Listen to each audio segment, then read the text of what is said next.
Back in high school, I was completely in love with role-playing games, specifically JRPGs. It started with Shining Force. Building a party and fighting through a grid tactical style combat was absolutely captivating. I hadn't played anything like it before. From there, my next big milestone game was Final Fantasy VII.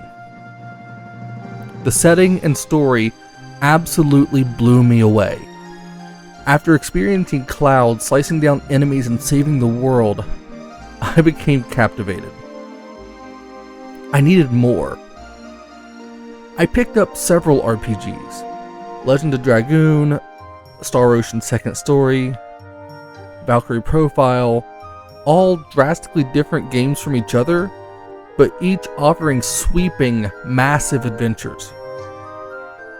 I didn't have a lot of money growing up, so finding RPGs was great as it gave me the most game for my dollars. But after picking up all of those games, sometime in about 2003 or maybe 2002, I picked up the first Lunar, the Silver Star Story Complete. And well, I've already talked in great detail about how much that game has meant to me. How the game was charming and the cast felt like old friends. But somehow, I had never experienced Lunar 2 Eternal Blue. Now, I had seen the game in the stores. They had it in the same GameStop as Silver Star Story, but I never picked it up. When I had the money, it wasn't there, and when I did see it, the game was just out of my price range. Given the time, I just assumed that I may eventually pick it up, but I didn't really give it a lot of thought. Now, I absolutely loved Silver Star Story.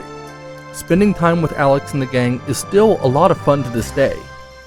The game takes me back to a simpler, happier time in my life. They didn't need to add twists for the sake of twists. Everything in the story was pretty straightforward and easy to follow. It felt like going back to a better time.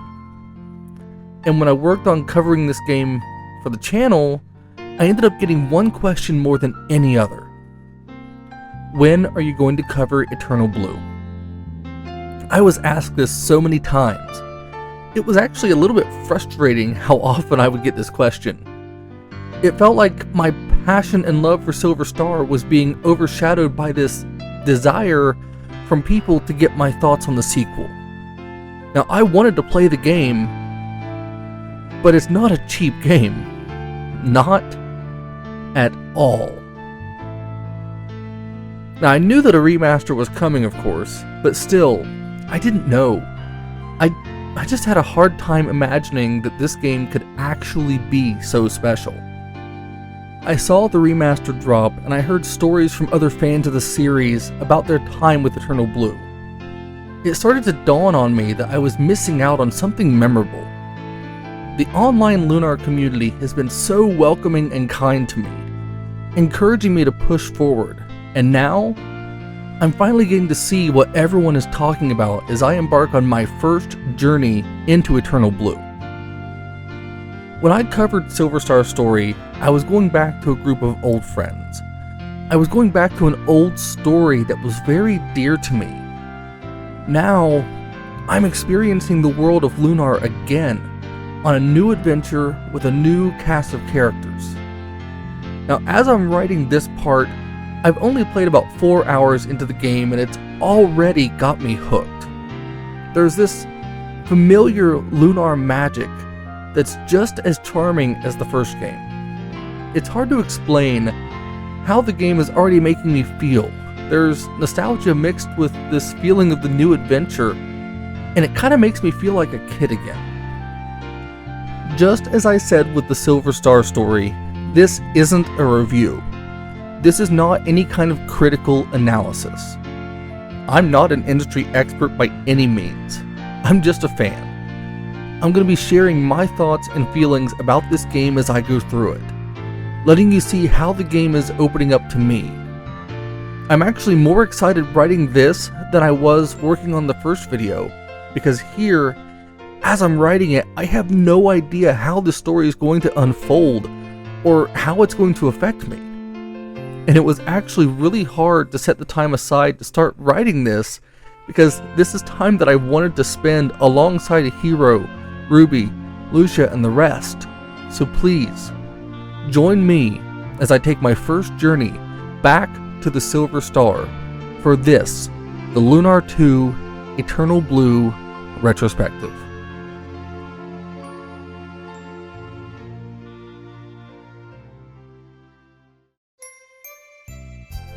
Now, before I get any further into this video, I have to give a very special and sincere thank you to the YouTuber Angry Duck. He contacted me in the comments of my Bloodborne retrospective and reached out to gift me a digital copy of the Lunar Remaster. This absolutely blew me away, and without it, this video would still just be something that I was planning on making rather than a reality. So Angry Duck, thank you so much for your generosity. I appreciate it more than you know. Eternal Blue was the follow-up to Lunar: The Silver Star story on the Sega CD. The game was released in 1994, 2 years after the original, and built upon its fantastic predecessor, being a considerably bigger game than the Silver Star. Eternal Blue served to be another shot in the arm for the Sega CD, which was struggling by this time and greatly needed more solid games to bolster its appeal. The team behind the first game was back, with Studio Alex working alongside Game Arts on this sequel. The decision was made to set this game 1,000 years after the original, giving them freedom to make changes to the world without having to worry as much about consistency. Letting them use the Silver Star, which is the planet for both games to take place on, as the setting without it feeling too much the same. This game has more than twice the dialogue of the original. The Silver Star contained about 10 minutes of partially voiced animation scenes, with Eternal Blue expanding to an impressive near 50 minutes. And that's just discussing the game on the Sega CD. The translation was handled again by Working Designs, who added their unique humor and style to the game again, expanding further to the game as they had with the Silver Star. Eternal Blue would go on to be one of the highest selling Sega CD titles, becoming the second highest in Japan and the third bestseller worldwide. With the success of the title, it was only natural that when the decision was made to remake the Silver Star into the Silver Star Story Complete for the Saturn and PlayStation, Eternal Blue would get the same treatment. And again, just as Working Designs had done for its predecessor, they created a robust premium collector's edition. They had all the things that came with the original: the cloth map, making of disc, and the soundtrack CD, and this one also came with a lot of extra collectibles for the players. Now, say what you will about Working Designs, nobody can say that they weren't experts at creating special packages for their games that the fans absolutely adored. The collection was incredible and gave the same feeling of being something premium that the first game had. I remember seeing this collection in stores a few times, and I never ended up picking it up, which is one of my greatest regrets as a gamer, as by the time I finally had the money to get it, it was impossible to find. And these days, if you want to pick up the complete collection, well, this video would have to do awfully well for me to be able to justify picking that up, no matter how badly I would love to own it. The game unfortunately fell off the radar of the general PlayStation user base, in large part due to the cost of the release, but also because by the time this came out, much flashier RPGs were out there that outshined the Lunar titles, which is a big part of why the series is as underappreciated as it is. The team behind Eternal Blue, from the designers in Japan to the team that helped bring it to the US, are clearly passionate about these games. Not to say that other game designers aren't passionate about their work, but there's this feeling that you can pick up on just hearing them share their experiences with this series that just, I don't know. Times like this, it makes me wish that I was more of a wordsmith, because it's difficult to describe the feeling I get when I listen to them talking about these titles. And again, it's difficult to describe how I feel when I play these games. It's like spending time with old friends. Even now, only a short way into Eternal Blue for the first time, I absolutely adore the cast. As I stated earlier, I'm playing through the game on the 2025 Lunar Remastered collection on Steam.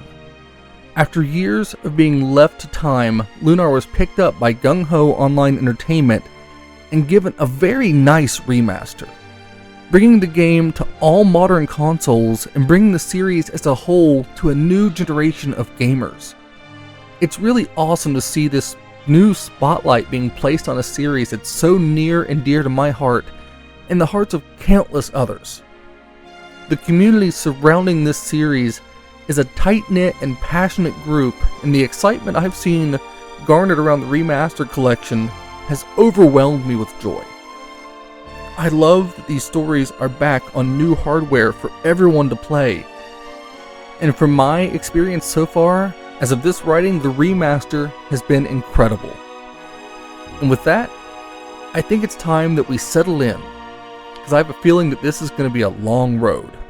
So please, go ahead, pause the video, go grab a drink and a snack, and join me on my adventure through Lunar 2 Eternal Blue. Hanging silently in space, the world in the shadow of the blue star was once a lonely, barren place, unfit for habitation. However, Althena took pity on that world and transformed it into a place of beauty and wonder. She called the new world Lunar. Time and circumstance conspired to force Althena to populate Lunar with people from the blue star. And just as on the world from which they came from, life was held in a delicate balance.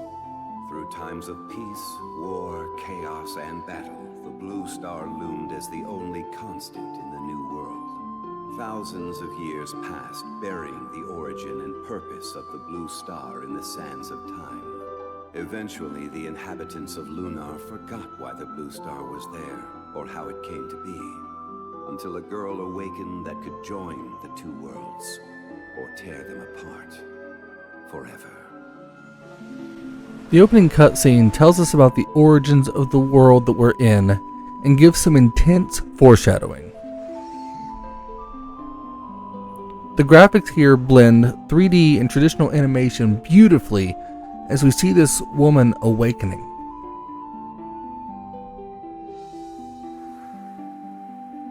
We don't know yet what's going on here, but we see flashbacks of the destruction of the blue star, a sign of something terrible that has happened in an era long since gone.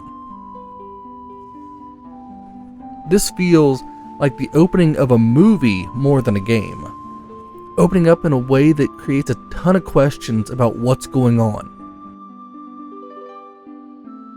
All we know is this mysterious woman has woke up in the wrong time. Something isn't right, and she is very exposed. And from there, we move into the game proper.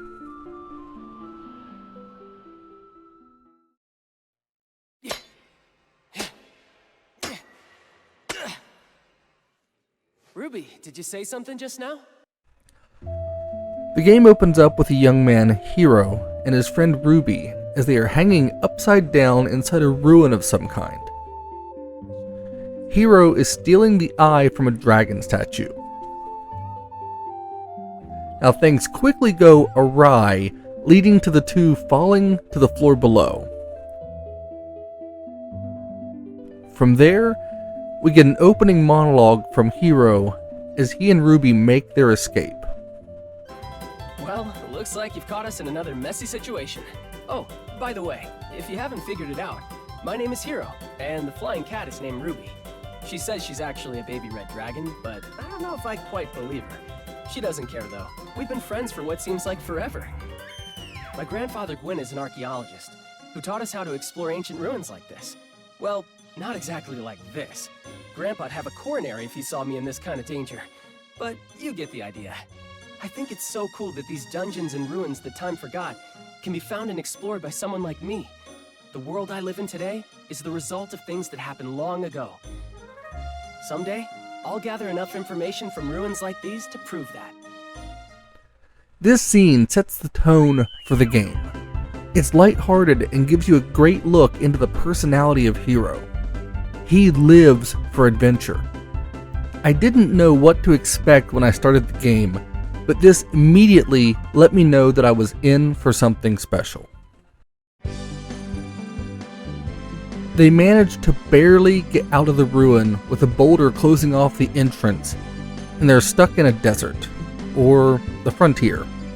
It's a familiar place from the first game. The two start to head back to Hiro's grandpa Gwen's home, as Hiro lives with his grandfather. But as they're making their way back, they feel what seems like an earthquake, although it turns out to be the dragon ship Destiny, a massive warship piloted by the White Knight Leo of Althena's guard.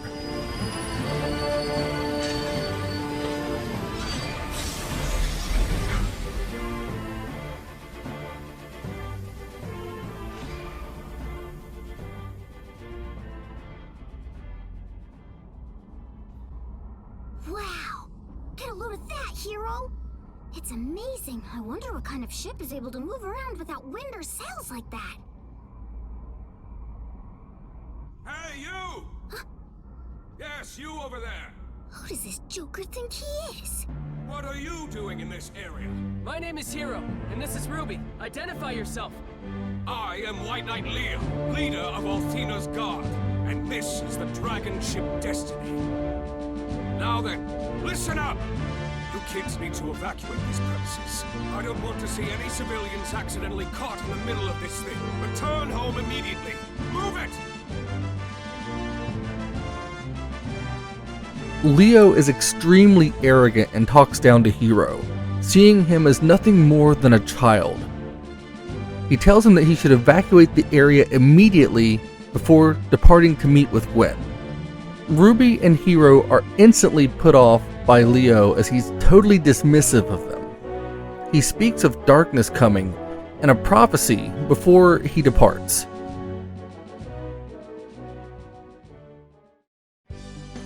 At that, Hiro and Ruby head back home, curious what Leo wants with Gwen. Once they get home, they find that Leo is already meeting with Grandpa Gwen. They're discussing a structure called the Blue Spire.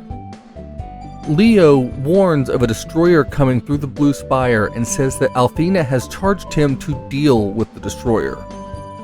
Gwen is confused by all of this, and Leo is demanding to know how to break the seal to the Blue Spire's entrance. Leo even threatens to blast the Spire's entrance with his ship before inviting Hiro to join Althena's guard. He then departs and heads to the tower to confront the destroyer, who or whatever that is. After Leo's departure, Gwen tells us that Leo claims that the goddess Althena has taken human form again and is communicating with him directly to give her orders, which I have no idea what's really happening yet, but it feels like history could be repeating itself on Lunar. I know when I wrapped up the first game, Althena had been reborn as Luna, so my first thought here was that perhaps after Luna's passing, the goddess Althena was reincarnated and continues to live on? I'm not sure. I really don't know yet, but I'm hoping that I'll find out more soon. Gwen knows that something is wrong, and he calls Hiro up to his tower to see something. The Blue Spire has blue light coming from it, connecting all the way up to the Blue Star, and we see that something is entering the spire from the Blue Star. It's an incredible yet very brief scene, and Grandpa Gwen is nervous. Hiro suggests that they go to the Blue Star to see what it is, and Gwen agrees to go as well, as they all feel that something big is happening. The three then gather up some items and head out to the Blue Spire to try and figure out just what's going on. Now, already, I am extremely thankful that I played Silver Star Story first, as my knowledge of that game does add a lot of context for this. I know about the first time Althena became human, and all of the insanity around it. And that lets me know that something is definitely different this time around. But I don't yet know what. So we push forward as I can't shake the feeling that something massive is about to happen already in this game. Now this is as good a time as any to bring up the combat in Eternal Blue. It's not really changed much from the Silver Star story, which is fine. I'll admit, I'm not the biggest fan of the combat in these games. But then again, I don't really play RPGs for the combat most of the time. I know it may be a hot take, but I love the games for their stories first. The combat is still turn-based, and you can still run your own choices or let the AI take control. And here in the remaster, we can also speed up the combat to make things so much easier, especially when we're treading through enemies in dungeons. And we have a lot of the same enemies here from the first game, which makes a lot of sense. It's the same world, and from a practical standpoint, reusing the assets had to make it a lot easier this time around and allow them even more time to focus on other things, like the story, which we're getting back to now. The tower is a puzzle in itself, navigating through to get higher. The design of the tower is interesting.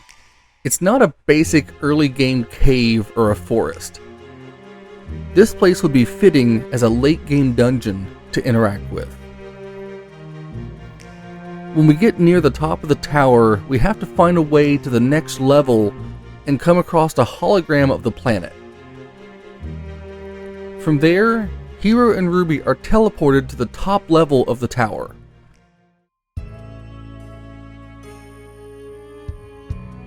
It's so beautiful. There's a massive green crystal there spinning, and it knocks them back as they get close. From here, we see the arrival of Lucia from the Blue Star.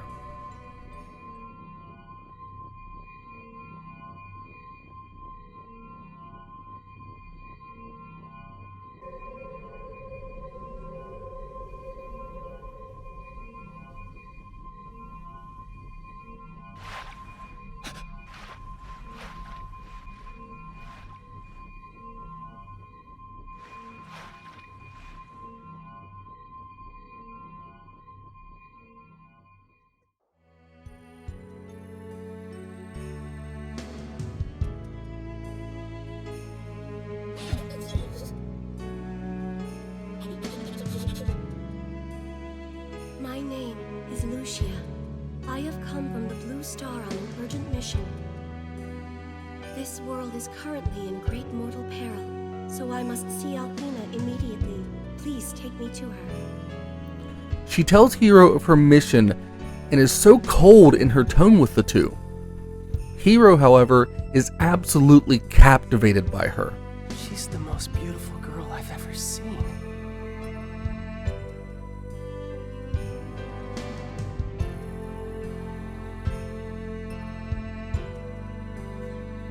It's made immediately clear that she's not human by Ruby, who then beats the crap out of Hiro. Lucia then mentions Zophar for the first time. We have no idea yet who or what a Zophar is, but she's determined to meet with Althena for her mission. It seems to be of great importance.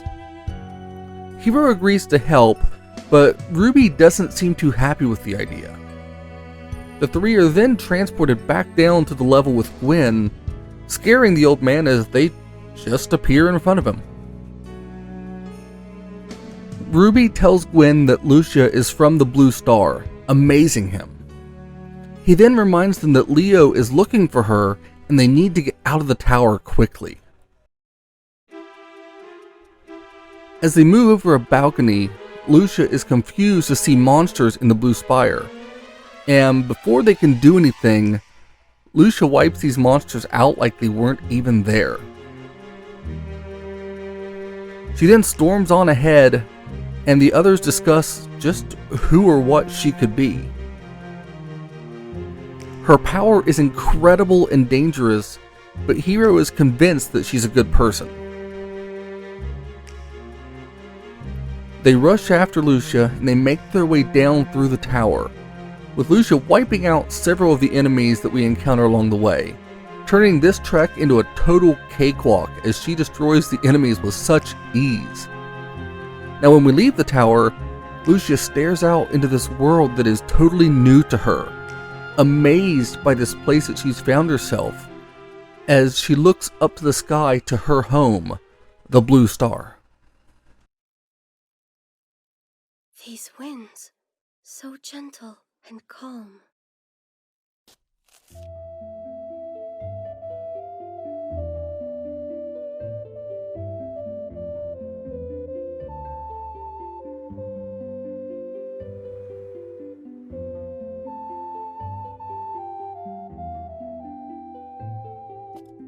Is this the world Althena created? But how? I do not sense the aura of her magic power. Although, perhaps a veil of evil has hidden it away from my sight.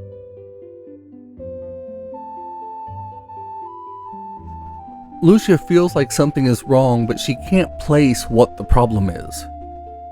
Grandpa Gwen asks her about where she came from, and he then muses about the Chosen, which we also don't know anything about yet. Lucia is upset that she can't reach out to Althena, but before we can discuss further, we're interrupted.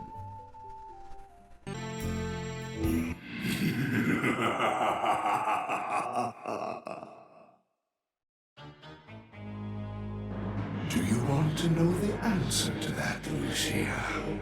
It's Zophar! My, sweet princess of the Blue Star. Welcome. I will never submit to you! What have you done with Althena? Althena? Sweet Lucia, why don't you ask her yourself? Oh dear, I forgot. You don't know where she is. What a pity. Zophar, I will not allow you to corrupt this world! Dragon power, shine forth! Fill me with the strength of ages to overcome the Destroyer! Oh no! What happened? You can no longer see my powers, can you? What? Zophar is working to resurrect and tries to destroy Lucia here and now. Her attempt to seal him away fails, and she's struck down by the lecherous entity.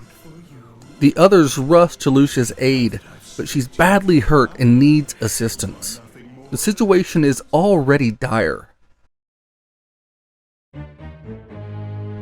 Hiro and the others take the weakened Lucia, and then they leave the tower, moving out of the area as Ruby worries that they've gotten in way over their heads here. On their way out of the tower, they have to take on the guardian statues that were at the base. The statues coming to life now. Things look really bad here, and the enemies have the heroes on the ropes before they're wiped out by a massive blast as Leo uses the dragon cannon from his ship.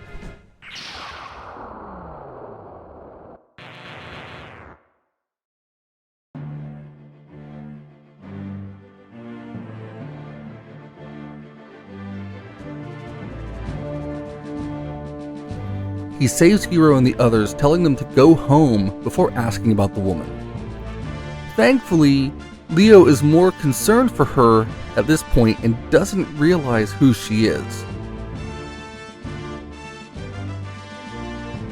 He and his men then rush off into the spire, allowing Hiro and the others to get away and escape back to Gwen's home.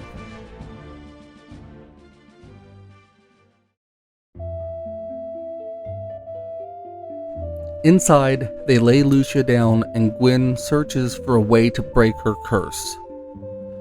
The crew are not sure what to do here, but they know that the only thing that they can do is try to rest. Though Lucia stubbornly tries to take off on her own, fearing the power of Zophar, and she says that she's here to stop him from destroying the world at any cost. She is upset that the dragons didn't come to her aid, clearly unaware of what happened so long ago in the first game. She says that nobody can understand the nature of who she is. She clearly feels alone even here with them. It's incredible to have the knowledge of the past from the first game and see these characters all largely unaware. Gwen returns and says they need a priest to cure Lucia, telling them of one that he knows named Ronfar who can help, before offering his boat so that they can get to the priest. Ruby then jealously tells Lucia that Hiro is hers, the small cat dragon laying claim to Hiro, as Lucia seems largely confused and annoyed by Ruby. Gwen then tells him that he's staying behind and sends the three out to the boat to get moving. This game starts out so much faster than the Silver Star. We started out on just a childlike adventure that's already ballooned into more. Here, we're already helping a potential goddess to get a curse lifted so that she can meet with Althena to save the world. The game sets an exciting pace right out of the gate, and I'm already starting to see why Eternal Blue is the favorite to so many people. Now, once they get to the town, we get to see more of the charm of Lunar. The characters here all have strong personalities, giving this world a lively, lived-in feeling that really adds to the immersion. And as we go, we run into a man at the bar who tries to get them to forget about finding Ronfar. This man tries to get Hiro to gamble away Ruby before we take off and continue our search. Now, eventually our search of the town leads us to the temple, and we get a feel for just how much this world has changed. The priests here are extremely greedy, determined to get money through donations and largely ignoring the needs of the people. Even to touch the Shrine of Healing costs now. This is a far cry from Althena's church before. The leaders here only care about lining their pockets.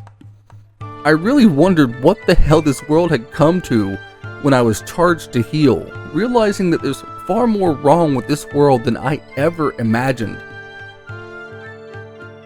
As we keep searching, we eventually learn that the people in the village are disenchanted with the temple as well. A few people hanging out near Ronfar's home, waiting on him to get back so that they can beg him for healing rather than trying to ask the priest of the temple. It's a sad state to find this world in. Such a friendly and wondrous world in the first game, and the first village we come to sees the temple totally corrupt. Eventually, we head back to the bar and speak with the man from before, letting him know that we figured him out before we're actually introduced to Ronfar proper. So, you're looking for Ronfar, huh?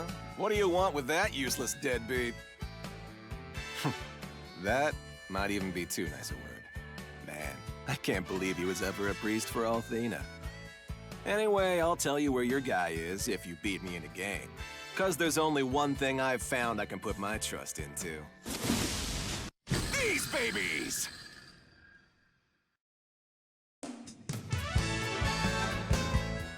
He's become a gambler and challenges Hiro to a game of dice. The two play a few games before Lucia collapses. Ronfar then rushes to catch her and carries Lucia off to his home. Hiro and Ruby follow him and see that he's willing to drop the facade when it really matters. Inside, he tells us that he's no longer a priest. He gave up that life, and as he's about to tell us more, Leo comes into his home. The others are nervous now, and Ronfar steps out to speak with his friend, choosing not to tell Leo about the others. At this point, Leo warns Ronfar about Lucia, as Hiro is just hoping desperately that Ronfar won't sell them out to the overzealous captain. Leo tries to get Ronfaur to join the Chosen, making it more clear that they are the ones who serve the goddess. He then brings up Maori, someone from Ronfar's past, and Ronfaur gets quiet. As Leo is about to leave, Ronfaur asks him to tell Maori to forget him. Leo tells him that he's too hard on himself and that he's heading to the sanctuary. Ronfaur says letting go of the past isn't that easy before Leo departs. We now see a deeper layer into the Ronfaur character. He's undergone some sort of tragedy in his past that haunts him, and he's surprised at himself for lying to Leo to save these strangers. But he says that he has a hunch that what they're doing is the right thing. Ronfaur then questions Hiro about why he's helping Lucia, and we tell him that we believe that she needs our help. She doesn't know anything about this world and needs help to find Althena. Hiro omitting his crush on her. This leads to more self-abuse in Ronfar's mind, showing how torn he is as he asks for a game of dice and says that if Hiro wins, he'll assist him. Hiro ends up winning the dice game, and Ronfaur says that the dice have decided that he's going to help them. This former priest now letting a game of chance determine his entire future. Ronfaur tells Hiro that they need a statue of Althena and suggests that they take a back route into the temple. Lucia reluctantly agrees to go with them, and they sneak out back of Ronfar's home and through a cave passage, before leaping off a small cliff and making their way inside. Here we can find Leo ranting about his mission before sneaking on through the temple and over to the statue, just one room away from where Leo is. At this point, Ronfaur starts to work to heal Lucia as best as he can. His first attempt left her in agony there, leading to a flashback of Ronfaur trying to save Maori there with Leo.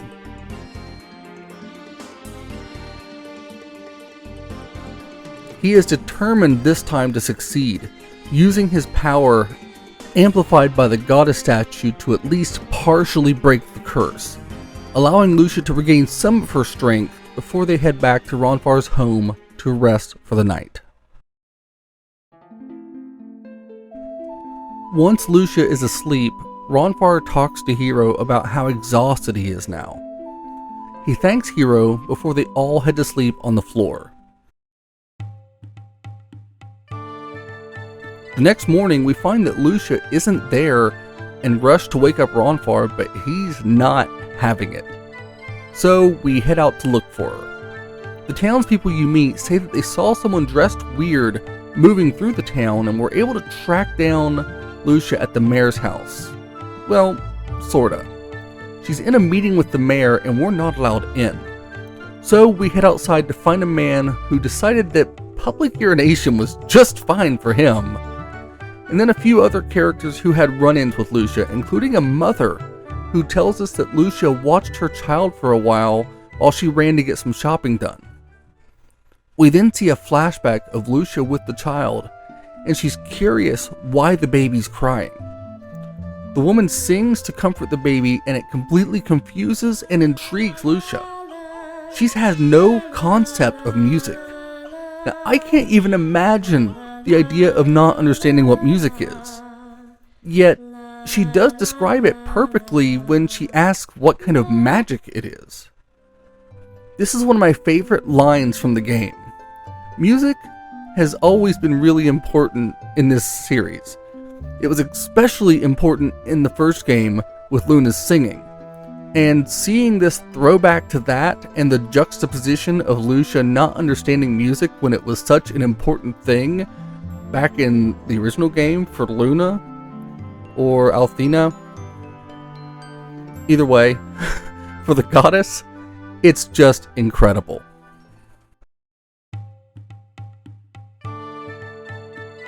After this, we can head back to the mayor's house and we find that Lucia was gone. The mayor was apparently pretty upset by Lucia and when we find him to talk, he's in a terrible mood. The mayor gave her information on where to go find Althena, and he's furious because she left without paying him for the information. Hiro reluctantly pays the fee and admits that it doesn't make any sense. It just goes to show how greedy some of the people in this world have become.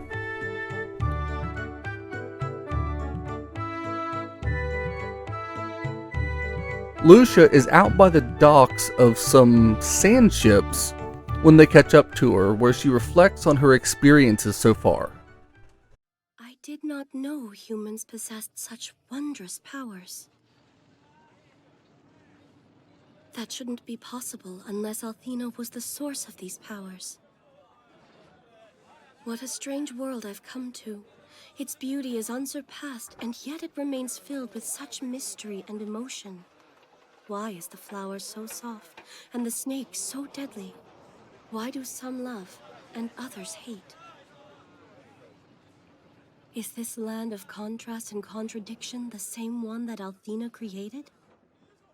The land that Zophar rises to destroy. Lucia.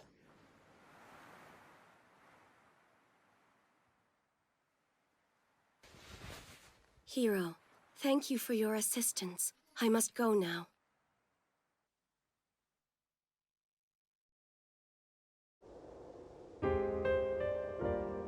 She thanks Hiro and tries to take off without him on her way to the city of Pentagulia. This is a holy city that didn't exist at all in the first game, but this is way into the future. Now, as Lucia walks away, she reflects, confused by her feelings that she has about leaving. It's a feeling of sadness. At this, Hiro shouts for her not to go, and it put me to mind of when Alex made Luna come along with him on the ship to Meribia. But Luna doesn't come back to Hiro. She continues on, and now she's gone. Zophar then catches up to Hiro and finds out what happened. He's shocked that they didn't try to stop her and tells the two that Lucia is headed right into Leo's clutches. Hiro says that he will fight to protect Luna and impresses Zophar. At this point, he insists that he'll travel with Alex and Ruby to save Lucia. The three then depart in pursuit of the blue-haired stranger from the blue planet, trying to get to her before Leo does. They head north until they reach Dalton, where they find Lucia is on Leo's ship. She's arguing with Leo, warning him about Zophar, but he doesn't believe her, saying that Althena gave him direct orders to destroy Lucia.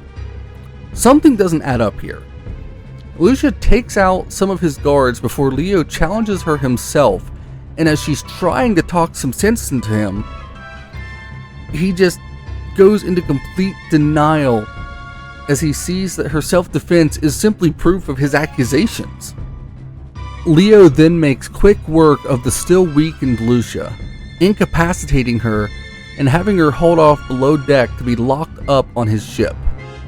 It's then that we see that the city's goddess statue has been destroyed, showing even more how twisted things are getting in this world.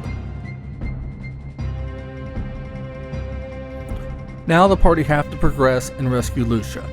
They make their way through the city before boarding the dragon ship Destiny. It's risky as the ship is crawling with soldiers, but they have no choice, heading on board and trying to find their friend. The ship is massive with guards all over trying to stop Hiro. Again, these aren't really bad guys. They believe that they're serving Althena, the goddess of this world. Even though we know something has to be wrong here, and we do trust Lucia's word.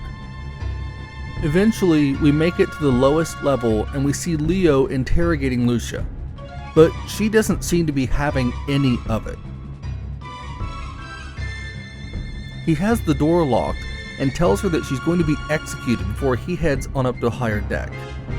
Even Leo's guard has a hard time believing Lucia is the destroyer, and Leo warns him about the wicked seduction of women. No joke. But Leo is convinced that he's right because he serves Althena. In different circumstances, we might be on the same side as Leo.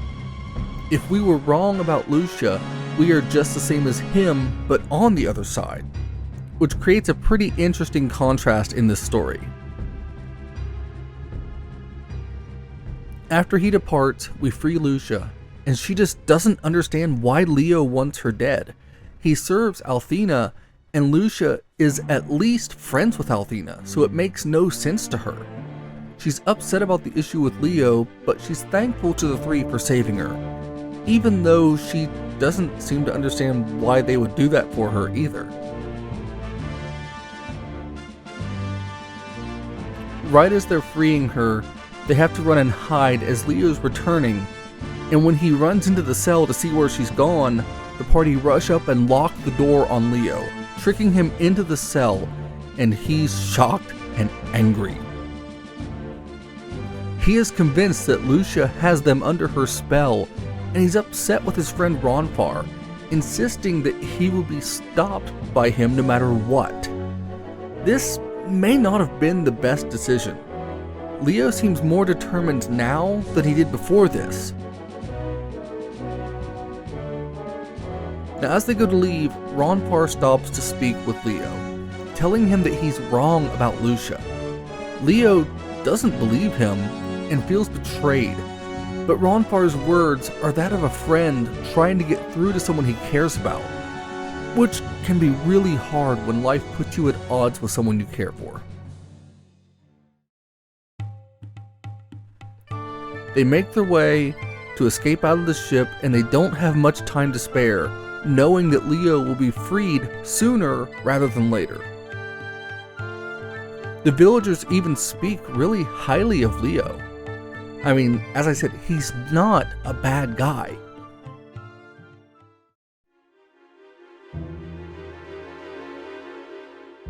The crew then head north into the Starlight Forest as they travel, a dangerous forest that leads them to a place called the Dragon Tower. Ronfar scouts ahead, and the rest of us go to rest for now. Lucia doesn't want to sit though, checking out the tower. She can't understand why they're helping her when nobody else seems to believe her. It's an interesting scene where Ruby gets extremely jealous and possessive, but then Hiro tells Lucia that he wants to explore this world. His dream is to travel all over and to go on great adventures. He says that he knows that she would lead him on the adventure of his life, and now he's determined to help Lucia get to Pentagulia. Lucia seems happy to hear this, admitting that she doesn't fully understand him, but she's happy that he's with her.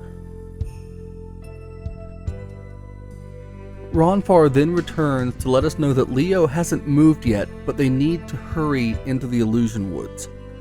But he warns of the dangers there. He says that he has a friend who can help them to figure out how to get through the woods.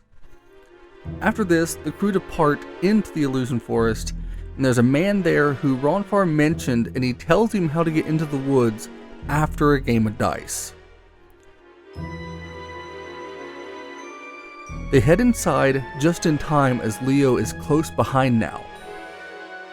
But without the man helping him, he and his men can't figure out how to actually get into the forest.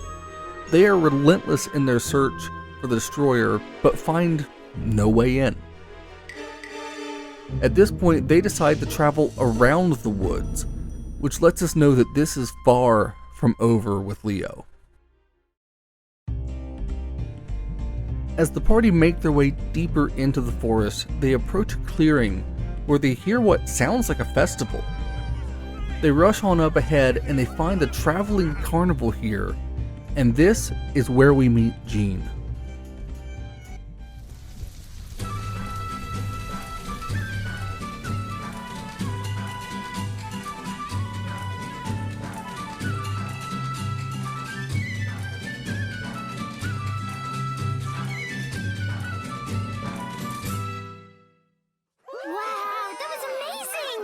She's the most skillful dancer that I've ever seen!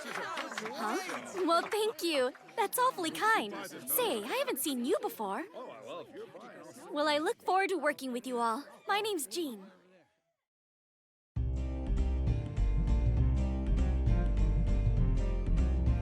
She is a dancer in this caravan. The whole crew are extremely friendly to Hiro and company, inviting them to stay the night here in the forest, as the woods are blocked ahead and they can't even get a way out right now anyways. This merry bunch is led by Gibbon, and he tells us that it's too dark to figure out a way through the woods for now, and they plan to deal with the vines blocking the path in the morning. Hiro offers to help as well in this endeavor, and at this point Jean walks off to cool down. Ruby wants to go talk to Jean, and when we get there she lets us know that they tried to cut the vines but they grew back just as fast as they were cutting them. This is something unnatural for sure.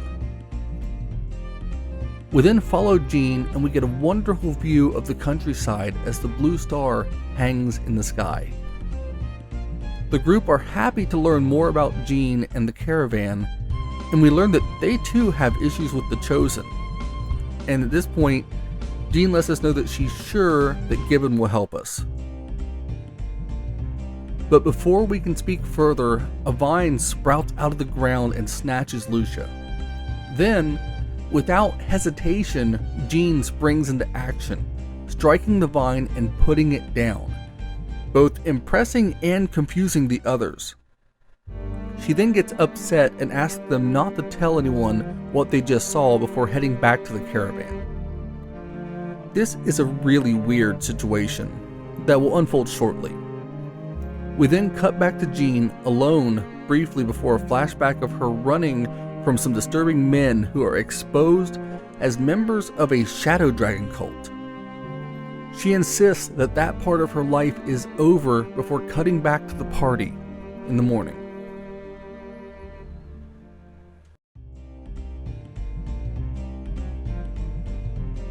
The crew are up and they let us know that Althena's spring is nearby.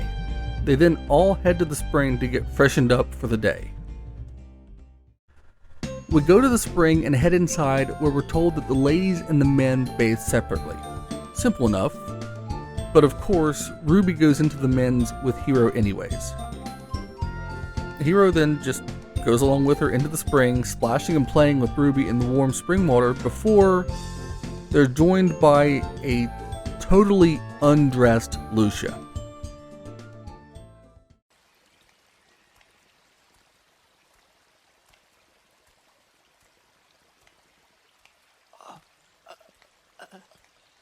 She approaches as Hiro and Ruby stare in shock, seemingly oblivious to what she's doing, before Ruby jumps in between them.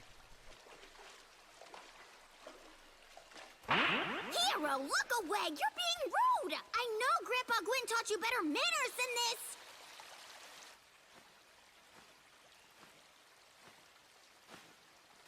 I don't understand. What's all the commotion about? Well, you're on the wrong side, Lucia.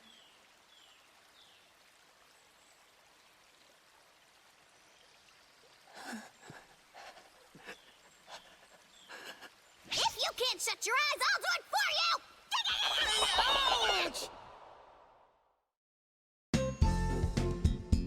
After we're scratched to hell by Ruby, Lucia is left confused, leaving Ruby to explain to her that the boys and girls don't bathe together unless they're married, leading Lucia to then asking if she and Hiro should get married. Clearly not understanding what's going on, and we get a hilarious picture of Hiro covered in scratches before heading back out to the caravan. Now on the way back, the ground starts shaking and massive holes open up, with vines coming up and snatching up several members of the caravan.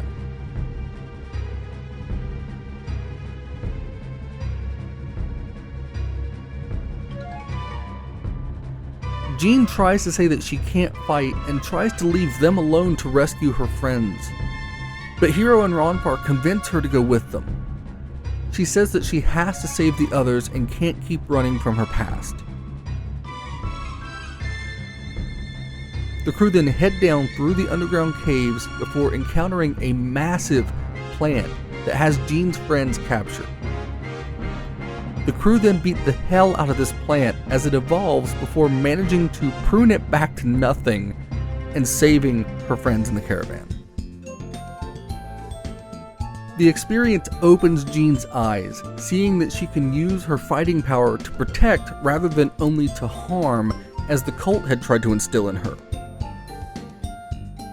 She decides to leave the caravan and head off with Hiro and the others for now, wanting to get out there and reconcile her past.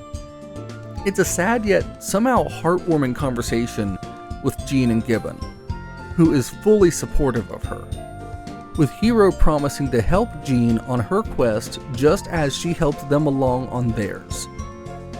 The party then depart the caravan and cut their way out of the forest to continue their travel towards Pentagulia, and there is still a very long way to go.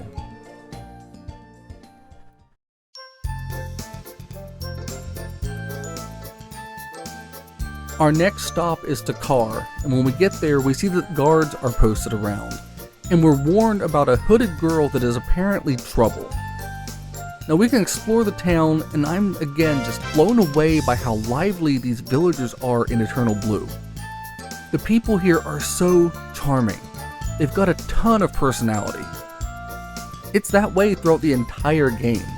I could spend a lot more time focusing on the NPCs here, but we'd be in this video forever, and it's already got some length to it. These people are enjoyable to interact with in ways that many NPCs in video games, even today, just aren't. So now, we head to the large wall to the north of the village, and a man tells us that we can't pass. This is a pretty big problem, and there's a bounty out on our party set by Leo and Althena's guard. We go to regroup at the bar, and we meet the hooded girl that we were warned about.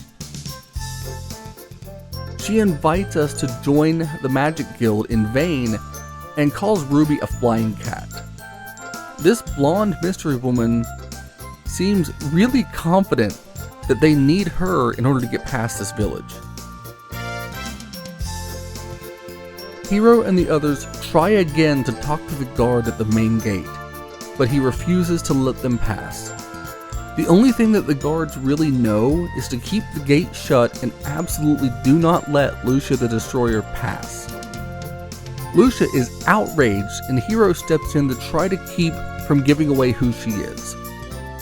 At this time, the blondie in the hood sneaks up and calls them to go speak with her, saying that she knows another way we can go, but we have to go through a mountain pass and a haunted manor to proceed. Now there's not a lot of other options. We have to go with her and trust this hooded woman before Leo arrives. We trust the word of the mysterious blonde, and we depart the village on our way to Noda. The girl then dashing along another route to try and beat the party to the manor.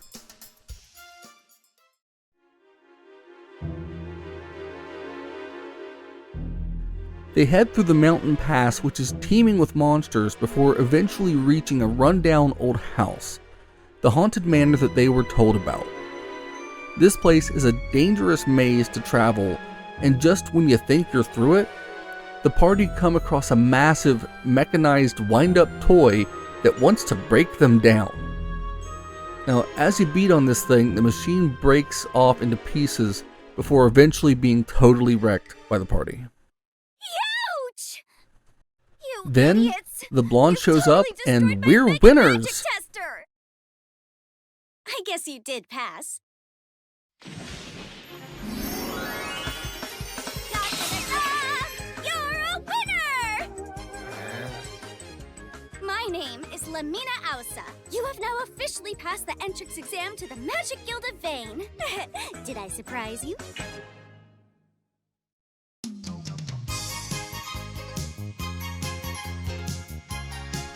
And this is Lamina Ausa, descendant of Mia from the Silver Star story.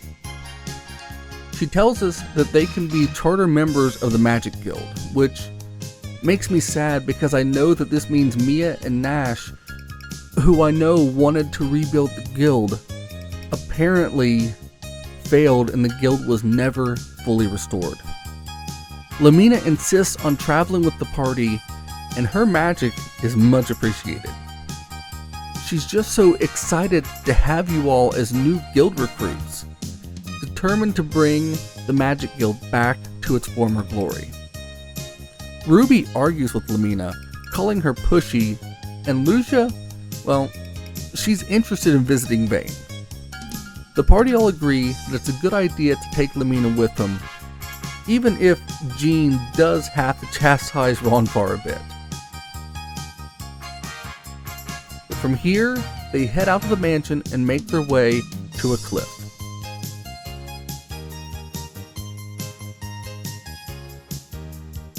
Lamina then tells them that she has a good way to get them all down to the bottom, fast and easy, presenting an old carpet. It's a magic carpet, of course, and we're going to use it to travel for a fee. She does tell us, though, that it's not meant to hold multiple people, but she's confident. Perhaps too confident.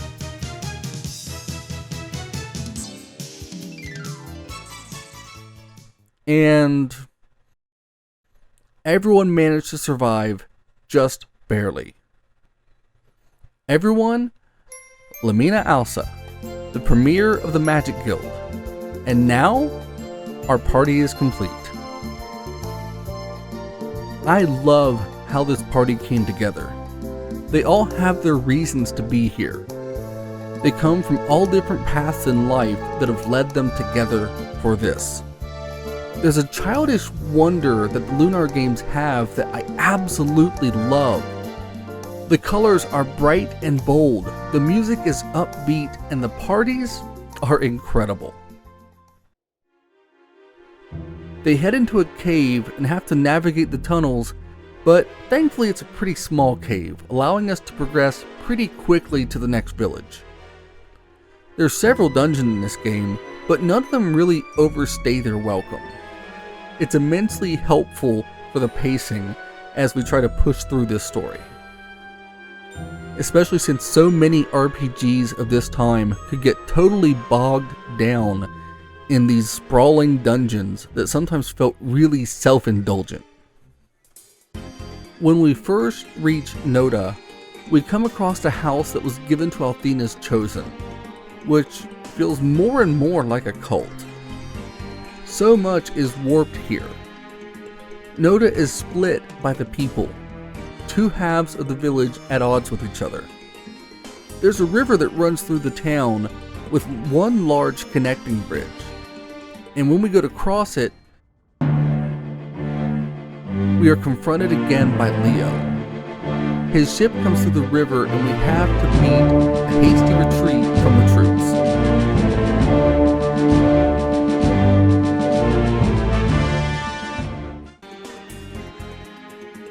Somehow, we manage to evade them, and then we decide to leave town and head to the carnival where the caravan was located. Jean tells us about a device called the Magic Arrow that they can probably use to get to the other side and evade Leo. Thankfully, the carnival is nearby, set up and ran by the caravan. Everyone there is so happy to see Jean again. This place looks so much fun. It's so lively and colorful. This whole section of the game keeps the lighthearted nature of Lunar fully intact, even as I can't help but worry that Leo has to be somewhere nearby. When we get to the back of the carnival, we find the magic arrow and we go to ask Gibbon for permission to use it. Now, as we're talking to Gibbon, Leo arrives. The party run and hide behind the caravan cars, and Gibbon goes to deal with the guard. He's warned not to lie before Leo departs, but there's a lingering feeling that this is not over. Gibbon tells Hiro that we're all like family, and then suggests that Lucia change her outfit to be a little less conspicuous. It's nice to have people in this world who are on our side, and despite not spending much time with Gibbon, it feels like he's a true friend. At this point, the girls take off to the caravan carts to help Lucia pick out a new outfit. As Hiro and Ronfar wait outside, Ronfar insists that they have to take advantage of this situation, before we get to see a cutscene of Lucia trying on some new outfits. Oh, that's definitely not you, Lucia. But I think the bow's kinda cute. Next year's fashion rage. Yeah, I don't think so. Too far west. That one's not too bad. Are those balloons for sale? Do you really think this is my color? No, we're just joking. Hiro does his best to try and stop Ronfar from peeking, but Ronfar gets way too pushy and causes himself and Hiro to tumble into the caravan. Lucia doesn't see the big deal, not being a human at all, but the others decide to beat the crap out of Ronfar and Hiro. Man, Hiro, this poor kid got beat up for trying to keep Ronfar out.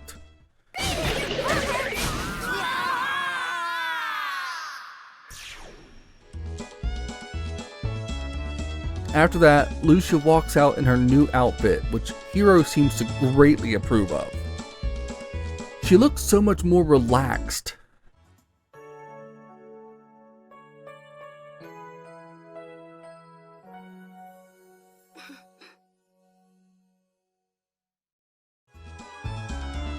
Gibbon compliments Lucia, which confuses her as she's not used to flattery.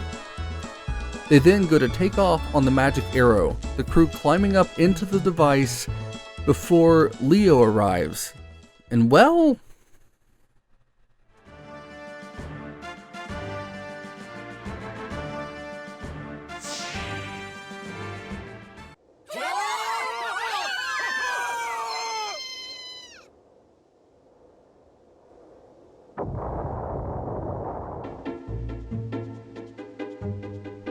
we land at the top of a cliff, with the only way down being through an old ruin. The crew have now had 2 big crashes in a short time, and at this point, they have to figure out what to do next. There's only one way to go, into this ruin. It's sealed by old magic, and Lucia breaks that seal, impressing Lamina, who is stunned, as it was magic that humans can't control. Again, this shows us that despite looking the same, Lucia was not human. She is something more. We head inside and we're shown flashbacks to the battle between the Grindery and Vane.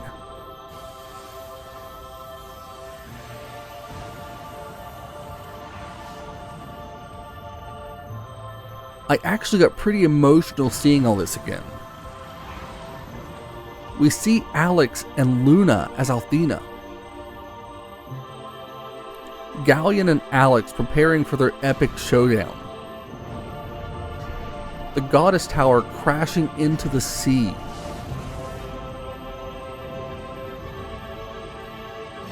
This brought back everything from the previous game. All the memories that thankfully are still there in the back of my mind.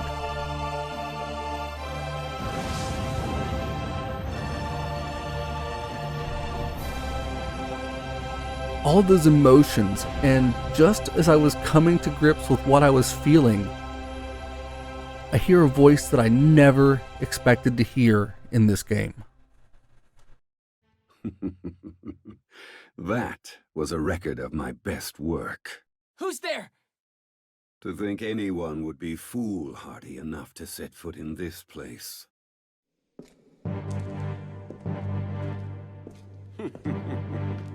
Fortunately, I now have a chance to surpass it. The world will again be mine. on a delicious half-shell. And you can't stop me, Lucia.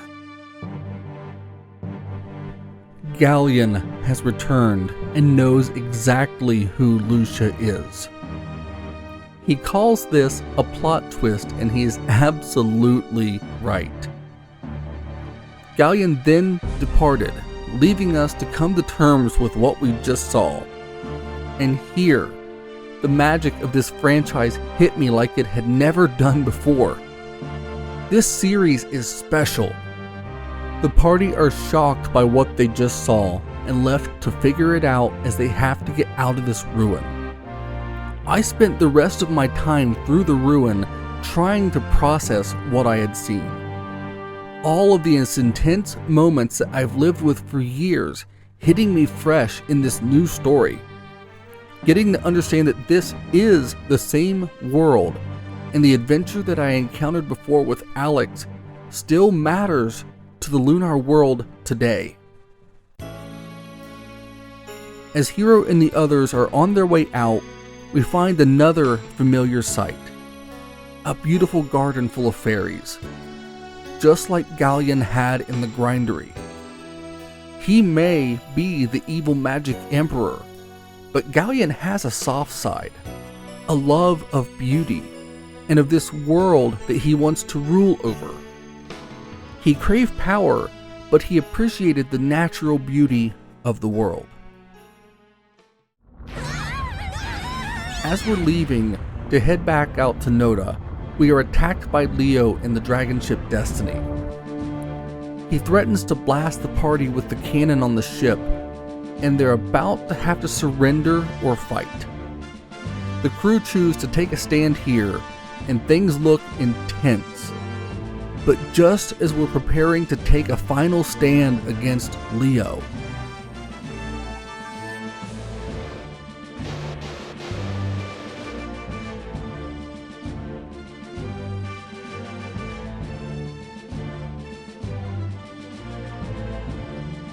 something or someone attacks the ship, blasting Leo and incapacitating him, leading us to the reveal that Galleon is the one who had saved us. There's no explanation given, and just as soon as we discover his aid, he disappears, leaving even more questions for us. The dragon ship retreats to take care of Leo, and this gives us a chance to push forward. Now we can get back into Noda and make our way up across the bridge. This place is full of character, but we need to keep moving because Leo will certainly be back on the chase soon. So we head north to the village of Zophar. There's a massive snowstorm here, and it's threatening the entire village. The snow could wipe them all out, and they believe that there's a monster in the mountains that may be responsible for this blizzard. There's people in the village in need of food and wood for their fires, losing hope. It's a really sad situation, and after learning more from the mayor of the village, Hiro realizes that it's even worse than we could have initially imagined. The mayor's granddaughter is ill. Her mother went into the mountains to find herbs that she needs, and she hasn't returned. Villagers have gone missing trying to deal with the crisis. And with all this, Hiro agrees to help. At this, Lucia coldly says that this is a waste of time. She is determined to push forward so that she can stop Zophar, and when Hiro insists on helping the village, Lucia says her goodbyes and departs, leaving us behind, leaving the village in dire need as she is focused solely on her mission, abandoning everyone to push ahead. I felt outraged by her. This was just wrong. She showed a darker side of herself that I really didn't understand or like, and it left me feeling like something was really going wrong as we pushed ahead without her to try and save the people of Zophar.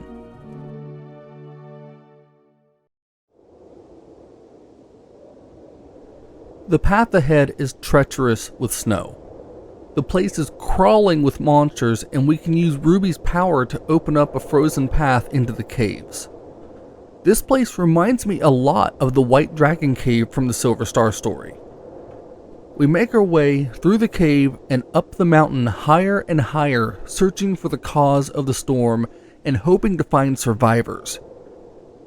And just as it feels like we're finally making progress, we're swept up in an avalanche.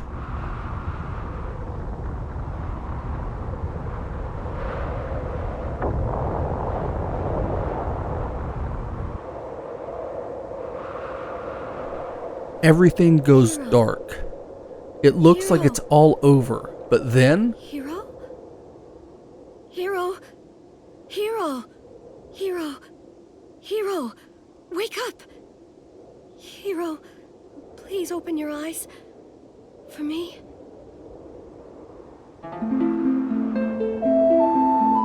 Lucia has come back for us. She heals Hiro and Ruby.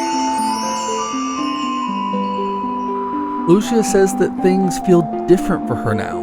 She doesn't understand the feelings that she's had, but they drew her to come back for them. And she saved Hiro. Lucia was a strong, determined, and cold character, but through traveling and forming friendships, she's changing.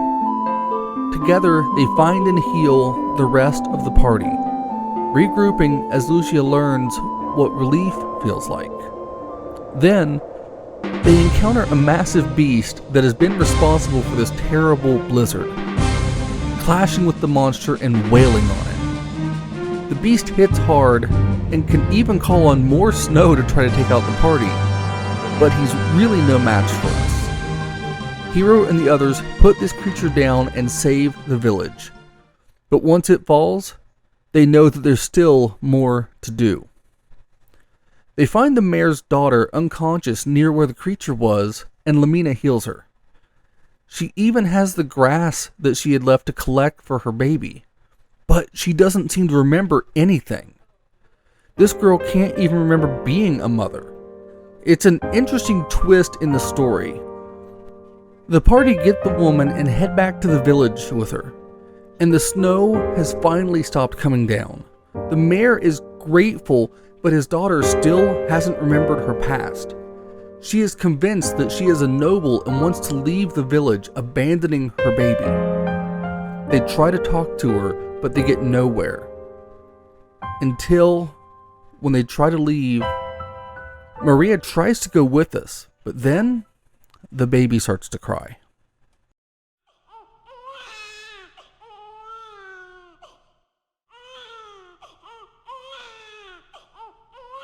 The mayor tries to soothe the baby, but it's no use.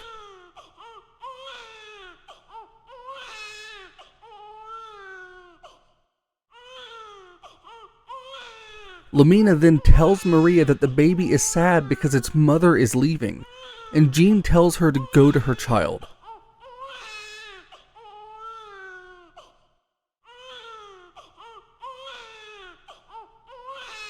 Maria then rushes over and takes her baby, singing to it.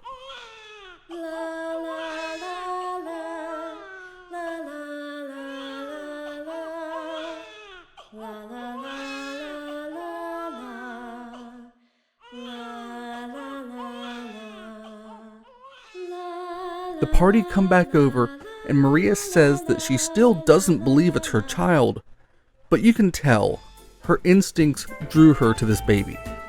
Hiro is convinced that her memory will come back soon, and they leave. It's a heartwarming moment, seeing that even with amnesia, the call of a baby still drives its mother rushing back to take it. And now that we've saved everyone in this frostbitten little town, we can head south, finally reaching Meribia. This is the first town in the game that I really recognized from the original, and it was a welcome bit of familiarity, even if the village had changed in some ways. We learned that there's a 10,000 silver bounty for the party before heading down to Ramus's shop.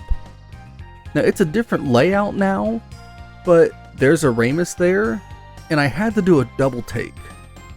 We do learn that he's a descendant of the Remus from the first game, and this shop has been passed down through the family for generations. It's a really nice throwback to the original. And I know I'm not the first person who couldn't stop smiling when they went into this shop and met the current day Remus. Some sections of the city are gone now, but the biggest change is that Hell Mel's Manor has been completely renovated by the city's new leader and hero, a martial arts expert named Lun.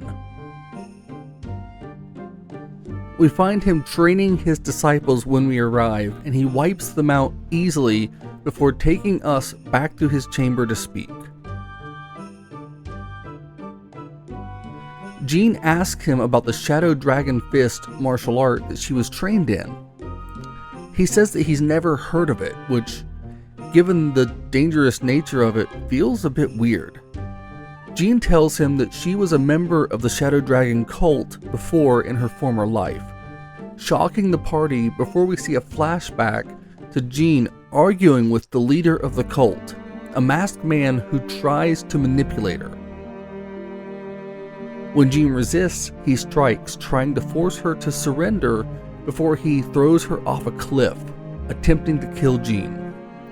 It's there that she was saved by the caravan, and she tells of her desire to find that masked man. Lun thanks Jean for the information and mentions some bandits nearby at Tabin's Peak. The group are then sent by Lun to investigate, and they happily agree. It was an interesting meeting with Lun, and now it feels like we're back on track to move forward with the story. Lun offers for Jean to stay with him and to further her teaching, and she tells him that she'll consider it before they head out to Tabin's Peak.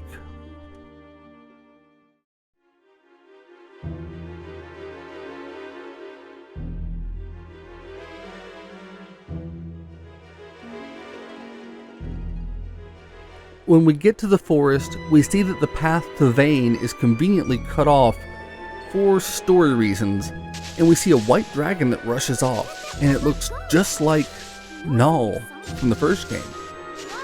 Ruby searches the forest for him before being told to shut up by someone and snatched by a young man named Null?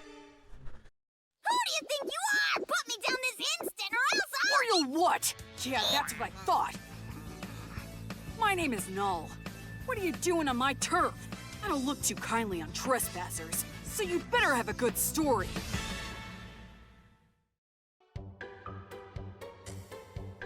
This had me extremely confused at first, but excited. He argues with Ruby and tells the party that they're trespassing before he rushes off. Jean doesn't recognize him, and Lucia says that his aura was not evil, but was pretty odd. We then head up into the large structure. Now, I had nothing to back this up when I was playing through the game, but I believed immediately that Tabin's Peak is the ruins of the Grindery, which is a great callback to that evil structure built by Tabin of the Vile Tribe. And when I looked it up, I was correct, which is nice to see this level of detail in this game. As we climb higher, we encounter children who ambush us with pine cones and beat the hell out of Ronfar with them before rushing off. We chase after them and they keep catching us with traps, like a pepper bomb, which absolutely cracked me up. It became pretty clear that these kids weren't bandits. A menace? Yes. Bandits? No.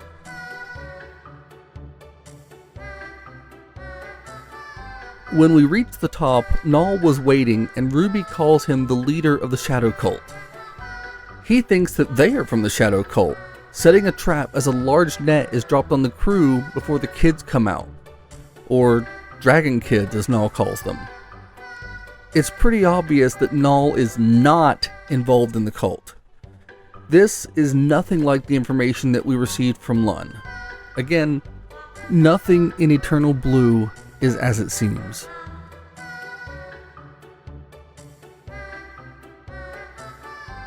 Eventually, the party just rest with nothing else to do. And then, a kid comes to wake Ruby and Hiro. The others are all up and out already. We're being put to work.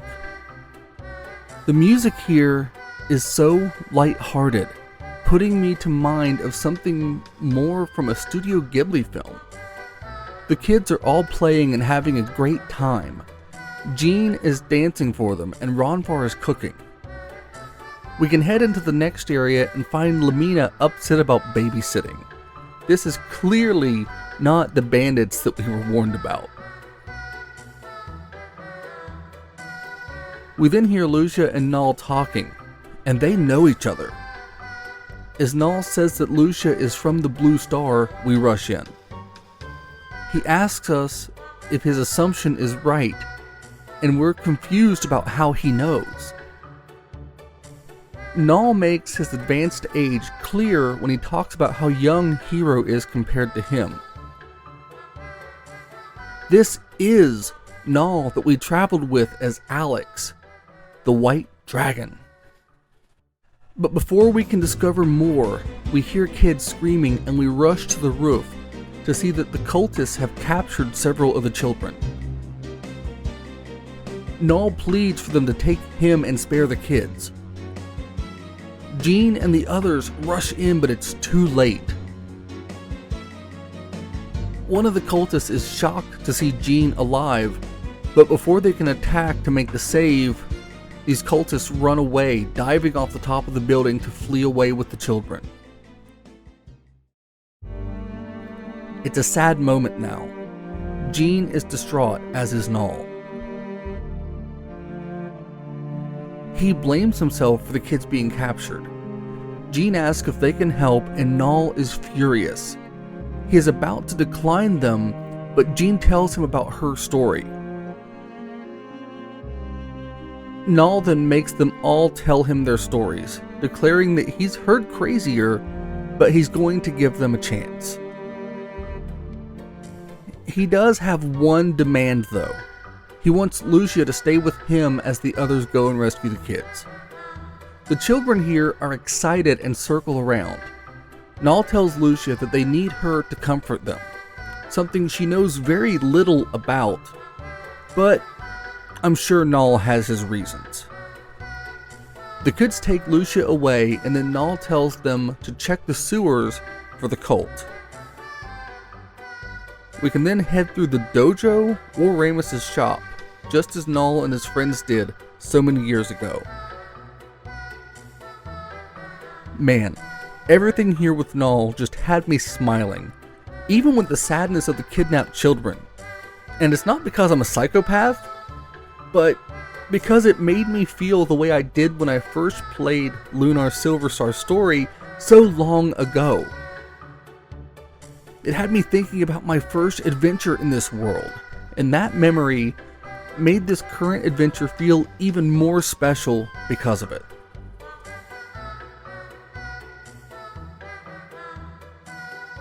Once we're back in Meribia, we head through Ramus's shop and down into the sewers. This place is crawling with all sorts of weird creatures, and there's switches that we have to hit to get through. But it's not too difficult, and after a bit of exploration, we can make our way deep enough to run into the cult. They are about to load the kids onto a ship, and their leader is with them. He runs his mouth to Jean and sends his cultists to fight us, but these assassins are no match and we make quick work of them. Now, all that's left is to deal with the leader. But before he can do anything, Jean kicks the mask off of his face. He covers up before she can see anything, but some familiar looking hair is visible, and then he retreats without the children. Jean wants to take the mask to Lun, and we go to get the kids, rescuing them to take them back to Taven's Peak.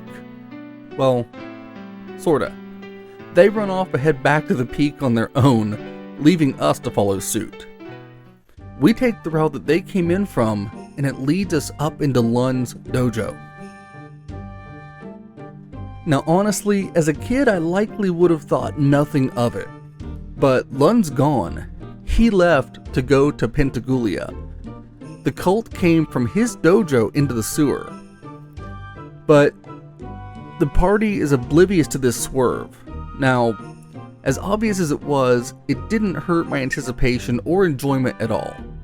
Just a throwback to a simpler time in RPG storytelling where things would sometimes be a little bit telegraphed. And honestly, I'm here for it. We went back to Taven's Peak. Null is there to greet us, happy that the kids are finally back.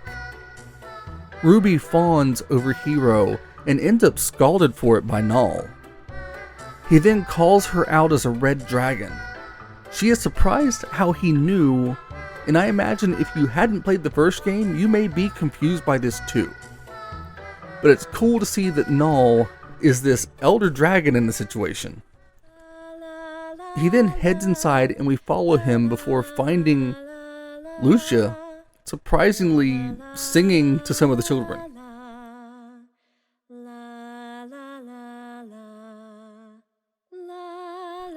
This goddess who didn't understand what music was when she arrived here is now singing to the dragon children.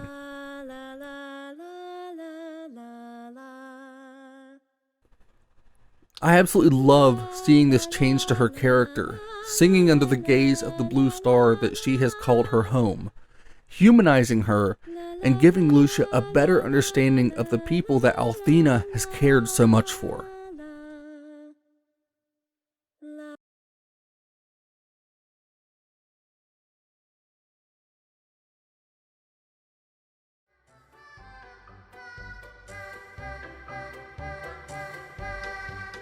She tells us that the children taught her how to sing and that she likes how singing makes her feel. It's incredible to see the power of music in the Lunar games.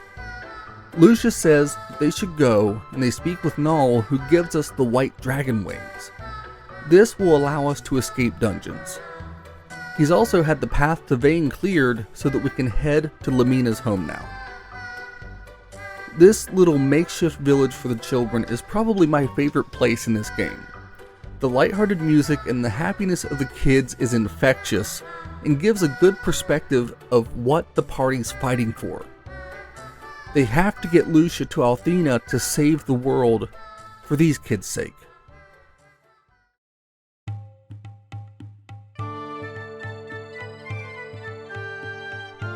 When we get to Vane, a man named Bogan has blocked the entrance to the city. I was frustrated that we couldn't just wipe out his goons and head inside, but plot's got a plot. So after Lamina finishes arguing, she tells us about the transmission spring as a secret way into Vane, sending us back into another dungeon. Now I realize it sounds like I'm not a fan of the dungeons in this game. But here's the thing, I love Lunar for the story and the characters. I'm not the biggest fan of the combat. I have no real problem with it, but the game is so driven by character and story that I just want to know what happens next. So for me, I just want to get through the dungeon parts and find out what the next part of the plot is. I know that's not the most popular thing for RPGs, but this is just my preference. Maybe that's why my favorite game is one where you can actually turn off random battles and has very few actual dungeons at all. Anyways, after we make our way through the Cave of Trials, we enter Vane through a back door. Even if we go and talk to the ones who block the entry though, they don't try to stop us now that we're inside. Which does make me wonder why they tried to stop us in the first place. But now we're here, Vane, once the great floating city, was never restored. All these years later, and it sits where it fell. It made me sad to see Vane in such a state. The wonder and mystique were long gone. But we need to hurry to the mansion to see what's going on with Lamina's mother and Borgin. When we get inside, we find that Borgin is a large man who apparently uses magic or some sort of magical device to get around. Not exactly looking like someone who likes to take long walks. And he's trying his best to woo Maria, Lamina's mother. Lamina introduces us to her, and she tells us that Borghen is one of the 4 heroes. And man, the bar for entry to be one of the 4 heroes in Lunar is certainly not what it was back in the days of Dine. And then, Borghen speaks. Oh, look what we have here. Lamina, junior premier of the guild. Remember me? I'm Borghen, creator of Neovane and the most powerful wizard in the world. Oh, I remember. I could never forget a face so beastly and grotesque as yours. I told you Vane was off the limits. Get out of here! I cringed and laughed when he spoke. That voice fits a Saturday morning cartoon villain, and he does not impress Lamina at all. It's kind of funny, but Borghen does seem to have the ear of Maria. And as they're talking, Borghen teleports Maria away for what feels like no reason.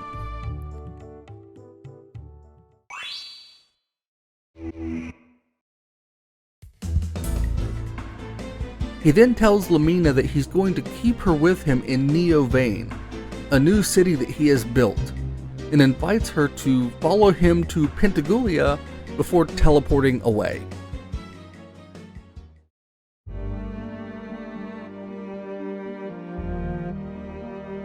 Lamina is devastated by the kidnapping of her mother and doubts herself, running away to be alone.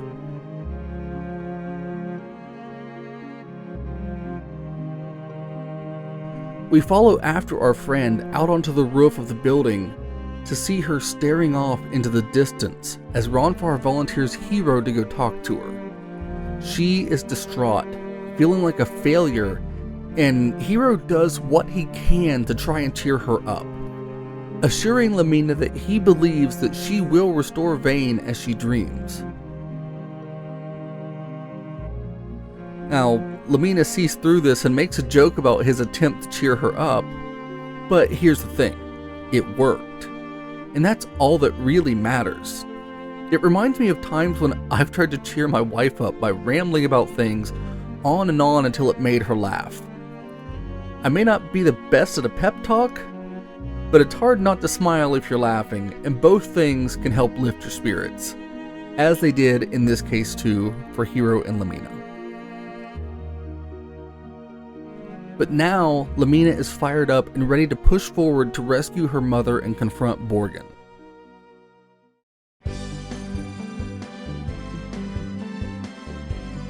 We then make our way out of Vane and we push ahead. We've been traveling for some time and Pentagulia must be coming up soon. As we travel south, we come across an area that we need to pass, but it's flooded over. Lamina tells us that the water is too cold to swim through, and we rest there for the night, as she is sure that it'll be lowered by morning. The party relax by a fire and reflect on their adventures so far. Each of the members opening up to each other about how much they've come to appreciate one another. Seeing this growth in these characters in such a short time is really wonderful, and it all feels natural.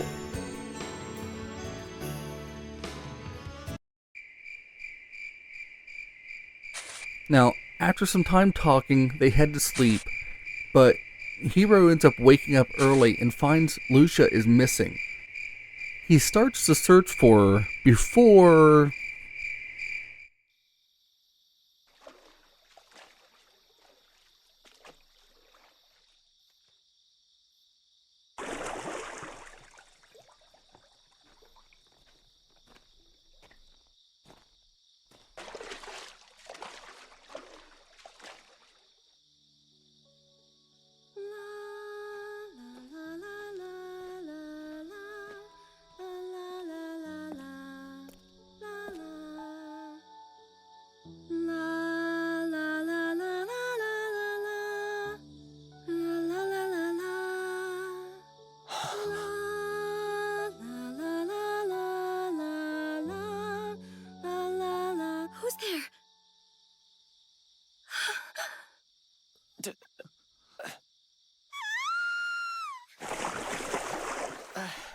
Hiro followed the sound of her singing before seeing far more than he had bargained for. Lucia is horrified and makes him run off. Then she's shocked at Hiro and at herself. Now come morning, they don't discuss it, but both are blushing. Now, in Hiro's defense, they said it was too cold to swim across, so I can at least see how he wouldn't have expected to walk up on her swimming, let alone swimming as she was. And not long ago, she thought it was fine to join him in the water too. But this just shows even more how that Lucia has changed in such a short amount of time, becoming more and more human. We then head far south to a village called Azado. Ronfar is familiar with this place and says that we need to head to the shrine. We can also read the list of charges on the wanted posters for us, which upsets Melina for their commentary on her sense of style. Now after that, we should head up to the shrine as Ronfar suggested.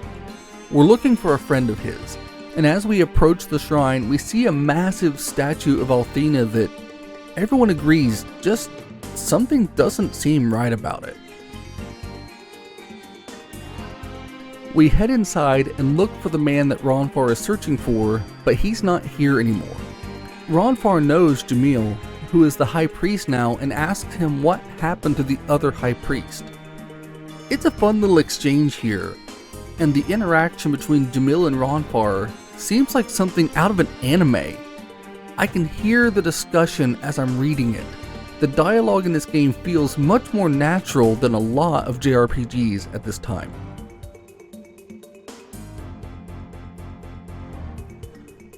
We're sent by Jamil to the house with the red roof to meet with Ronfar's friend, the former high priest Boss. We find that his son is outside and sends for his dad. The former priest comes out and invites us inside to talk. The party explained to him what they're doing, and Ronfar asks him about what's going on in the town now, but Boss cryptically avoids telling us for now. But he does tell us that Maori has been preaching in the city and has taken a big part in leading the temple in the town. She's been speaking of prophecy and has become a hardened and cruel person. Ronfar says that doesn't sound like the Maori he knows.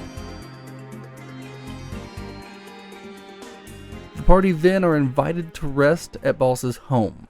Now, after resting up, we head out to the docks in the evening to try and find their way onto a ship. And they walk right onto the dragon ship Destiny. And right into the hands of Leo.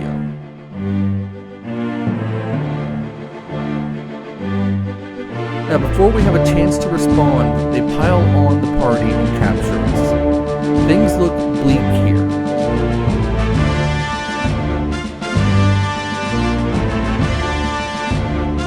Leo has us captured and wants to speak to Hiro. I love the detail that we can see some of his men laying there unconscious, showing that we did put up a fight before they outnumbered us. Hiro insists that Lucia is not the destroyer, and they try to talk sense to Leo, but he doesn't want to hear it.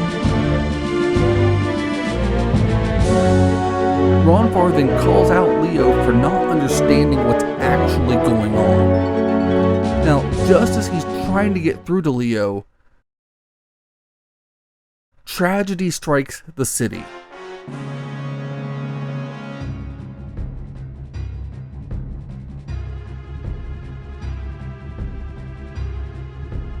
Leo blames Lucia, but Ronfar tells him that the flame came from the statue above the temple.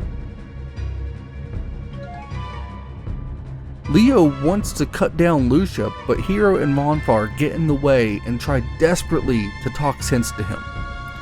Ronfar seeming to actually get through to his friend. Leo frees Ronfar and Hiro, but leaves the others as captives for now, as he takes the two of them with him to figure out what's going on and hopefully save Azado. Fire is overwhelming the town, turning Azato into a maze, swarmed with fire monsters. Now, as we make our way through, we find Boss is unconscious outside of his home. Ronfar heals him, and Porum, his son, tells us that he is the one who told those at the shrine about Lucia. He thought he was helping his father. And only as I'm writing this do I realize that the name Porum, one of the child mages from Final Fantasy IV, which came out in the same generation as the original Lunar games. Now, I don't know if that's an intentional nod, but either way, at least I appreciate it. Now, we finally make our way up to the temple, and things have gone horribly wrong here. The priest at the gate tries to stop us, but he stands down for Leo, who has no time for him. The main level of the shrine is empty, and as we head up, we see a bunch of priests chanting in a scene that proves clearly that there is something sinister happening here. The priests chant without ceasing, as if unable to stop. Now, after this, we fight our way through levels of the statue, which are now crawling with monsters, before finally coming out at the top. The fire there is raging, and as we get close, it turns into a monster called a Flame Fang. Now, we're able to make pretty short work of the creature, which admittedly would have been much easier with Lamina's ice magic. But, anyways, once it's taken down, we see that the firestorm in the village has finally ended. Leo says that Ronfar has his support, and we make our way back to the Destiny.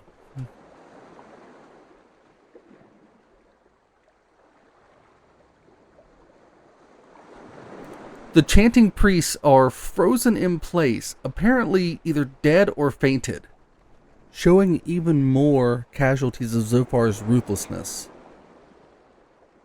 But anyways, we head back out to the ship now that Leo has been shown the truth.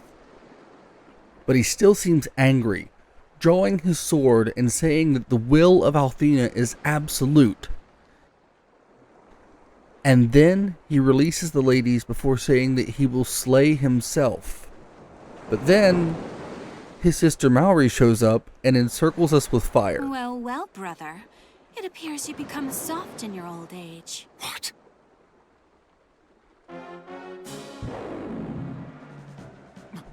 Mallory? Althena gave a direct order to destroy Lucia. And for some unknown reason, you've chosen to ignore it. I guess it's up to me now. Bend to your executioner, Lucia. The game is up. Ronfar and Leo try to talk her down. Ronfar is distraught with what has become of his love. Leo stands up to his sister and tells her that he's taking Lucia and the others to Pentagulia before Mallory departs, leaving them there on the ship. It's a sad sight. Leo seems to understand that he's been fooled all this time. And seeing how this upsets him, it makes it more understandable why it can be so hard to get some people to realize when they're deceived in real life. I mean, it is hard to accept that something that you hold dear just isn't what you thought it was.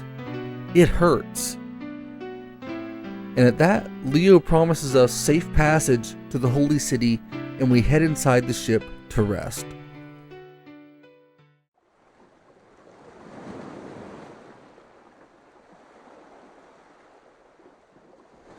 After we get settled, Hiro and Ruby go looking for Lucia. Now when they get to the deck, Hiro sees that Lucia's there before he heads back inside and makes up a lie to get Ruby to head back down and give him some privacy. It's only here that I realize that Ruby has never left his side the entire journey. And this deception adds a lot of weight to what's going on here. But Hiro then walks out onto the deck and sees Lucia there singing, taking a chance to try to get closer to her. Sky brilliant with blue elegance. I couldn't be.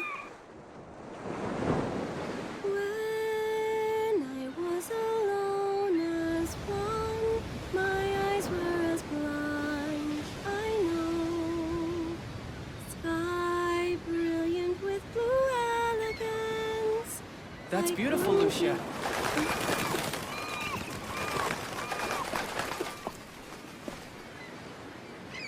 Althena couldn't have sung that better herself. You know, I almost can't believe that the end of our journey is finally in sight. Once we've arrived at Pentagulia, you can meet with the goddess Althena and your mission will be complete. Why don't you look happier about that? You don't understand anything, Hiro. Huh? I'm saying you don't even have a glimpse of what's really at stake here! But Lucia...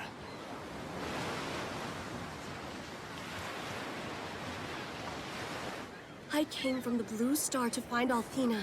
That's my only mission. Zophar must not be allowed to return to full power. His evil will destroy this world. We must find a way to prevent his return, even if it... No. I came to this world to stop Zophar from reviving, no matter what the cost. Hiro, the only hope we have left in blocking his power at this point is to seek help from Althena. After that has been accomplished, my mission here will finally be complete. Then won't everything be okay? But then Lucia?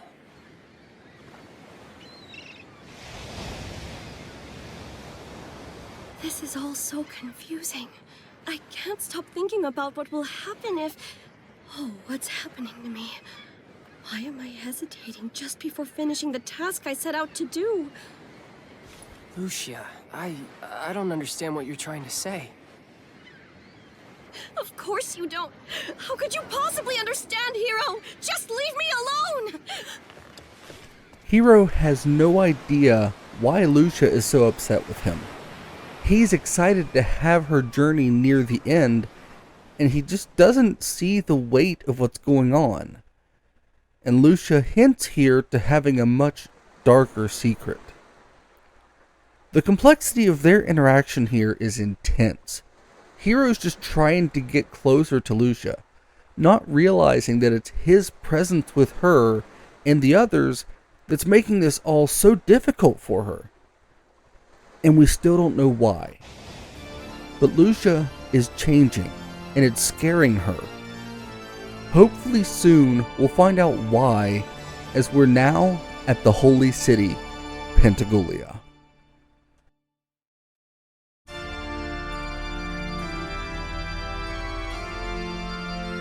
The music here makes it immediately obvious that this city is not what it's been presented to be. The organ music in a minor key feels so ominous and keeps its intensity up. And as we step off the ship, we're confronted by Galleon. Welcome to Pentagulia. I am impressed with your cunning and resolve. Sadly for you both, the sands have nearly run from the hourglass. Now, I immediately thought that I was up for an epic battle, but Leo seems pleased, calling Galleon the Dragon Master, another callback to the Silver Star story. He has assumed a role that he should absolutely never be in, and things here are looking really dark. Galleon tells us that he's been watching, which doesn't seem surprising at this point. He clearly sees more of the chessboard than we do right now. And after he departs, the party splits up. Each member has something important for them to handle here. Ronfar is going after Maori to try to talk some sense into her. Lamina is going to go confront Borgin. Jean is heading out to ask Lund for help in tracking down the cult. Everyone seems largely relieved to be nearing the end of their respective quests. Hiro escorts Lucia through the city as they head to meet with Althena. I felt so anxious here. The four heroes, a Dragon Master, and now Althena, but I know that Althena was reborn as a human ages before this game takes place. I wondered if maybe I was right in my thoughts that Althena could have been reborn again as a goddess. But we'll find out the truth soon enough.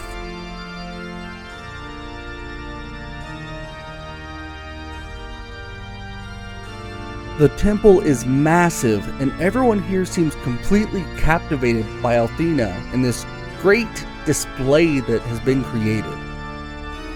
Leo is at the gate to Althena. Hiro tries to talk to Lucia to see if she's excited, but something is clearly bothering her as she says that she's ready to finally reunite with Althena.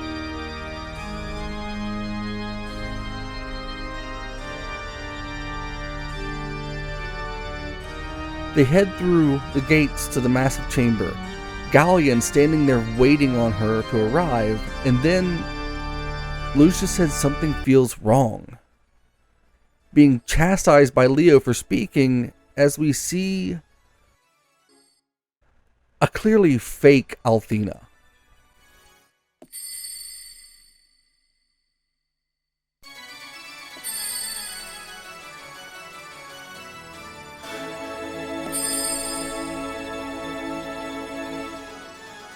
Well now, if it isn't Lucia from the Blue Star, your journey must have been arduous.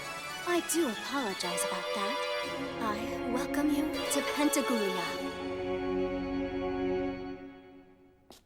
What is this? You are not the goddess Althena! Who are you?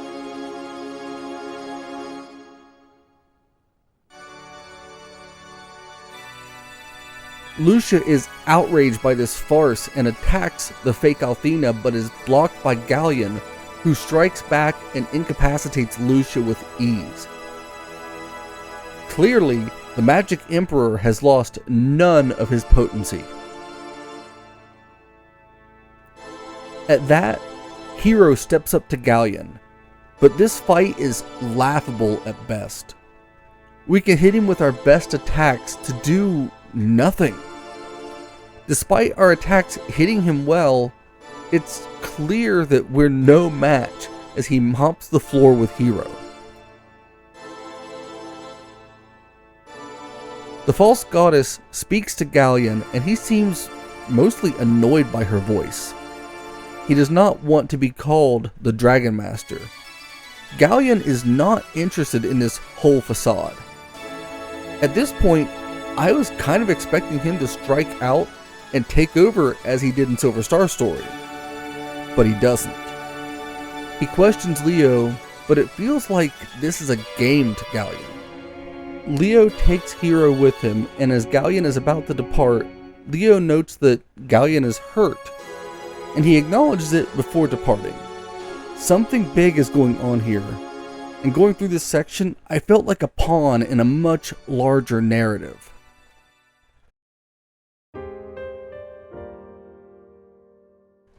Now, Hiro and Ruby are left as prisoners. Nothing to do but to ponder over their fate and that of their friends. They all traveled so far, and things have fallen apart. This scene reminds me so much of the moment when Galleon showed his true colors in the Silver Star Story. But then... Why do you look so down? Never give up! Never surrender! I know I shouldn't look a gift horse in the mouth, but... what kind of cheesy puff is that? A masked Leo appears, acting like a superhero, denying who he is and calling himself Mystery. Now, I don't know why, but this just makes me think about Gohan and the Great Saiyaman from Dragon Ball Z. And I love it.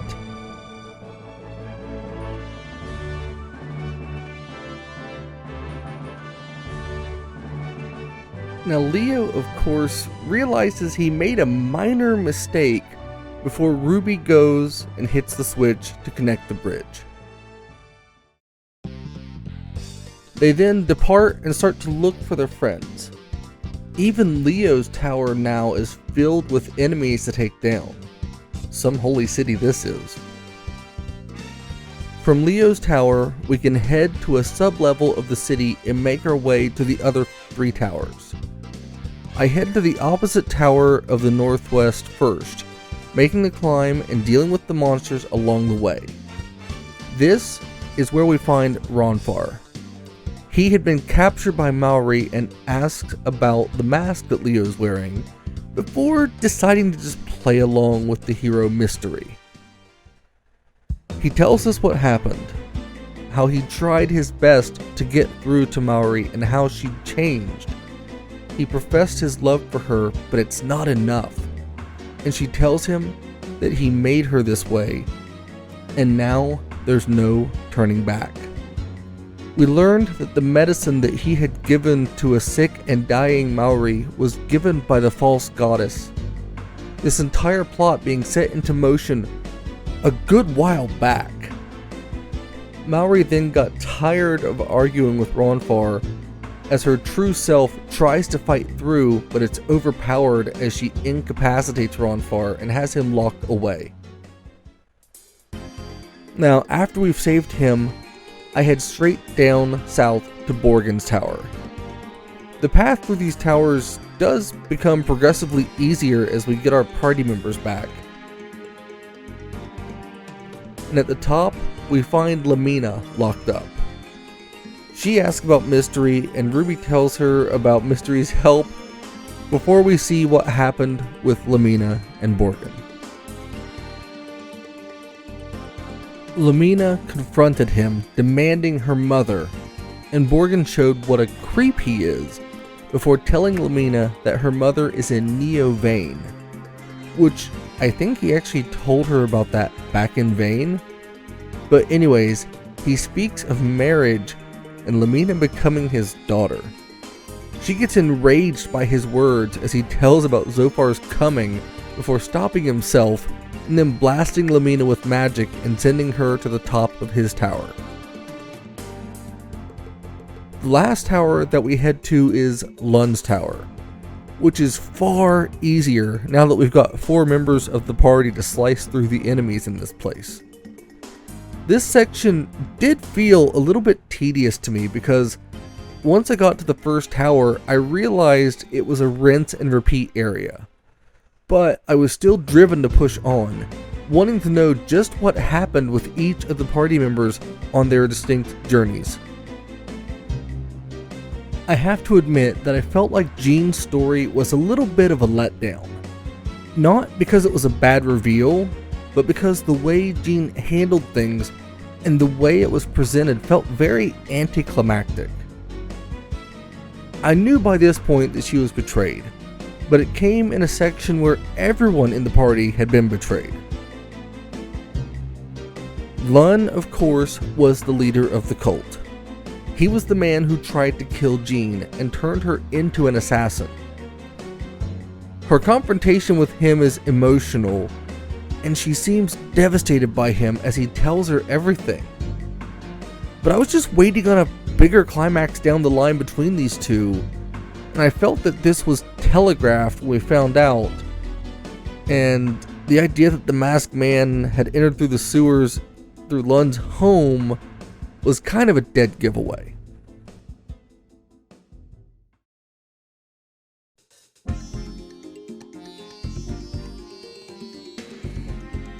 But now we're back to full strength, and with that, the amazing Mystery departs us for an urgent matter. Ronfar muses that Leo wore the mask because of his allegiance to the Chosen, talking about the danger that he could be in if he was caught.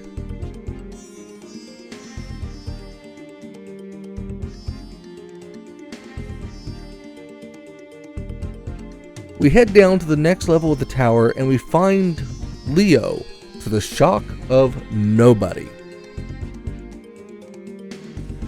He tells us that he's going to help find the evil within Althena's organization and lets us know that there's a hidden path in the lower levels.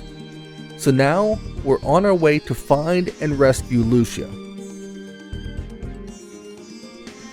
Now, in these lower levels, once we travel a bit, we discover that the goddess statue is actually hiding the path.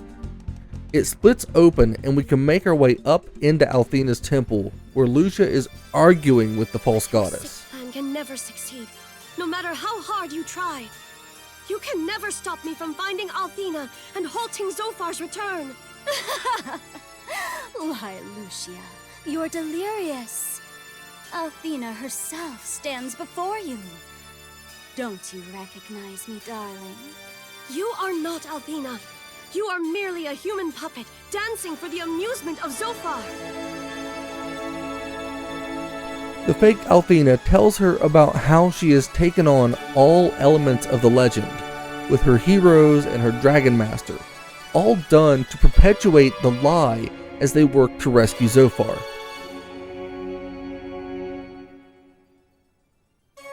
Galleon starts to speak before being cut off by the false goddess, who continues to taunt Lucia and tell her the plan to sacrifice her to help bring forth Zophar's return. We then make our way deeper, finding more priests with a pentagram on our way to the main room, where Galleon lays out the whole ruse.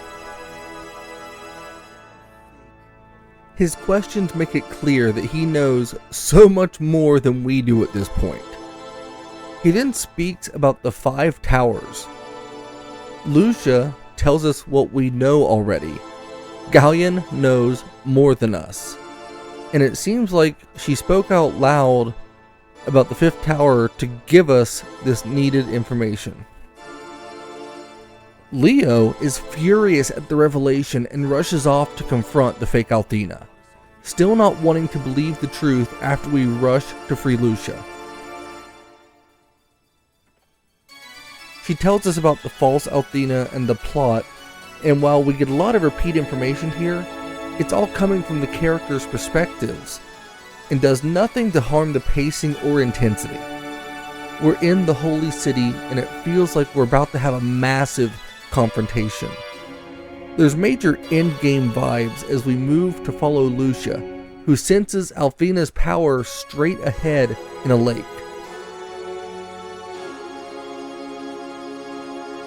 She assures us that the 5th tower is here and hidden, blasting the railing and leaping off.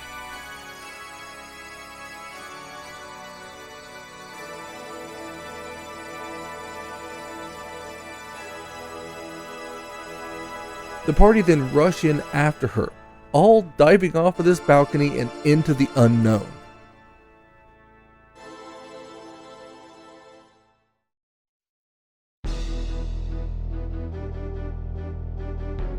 We then come to land in an area that looked like the Goddess Tower, that familiar architecture.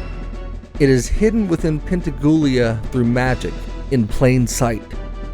We're about to finally meet the real Althena, but before we can head inside, the fake Althena arrives in front of us.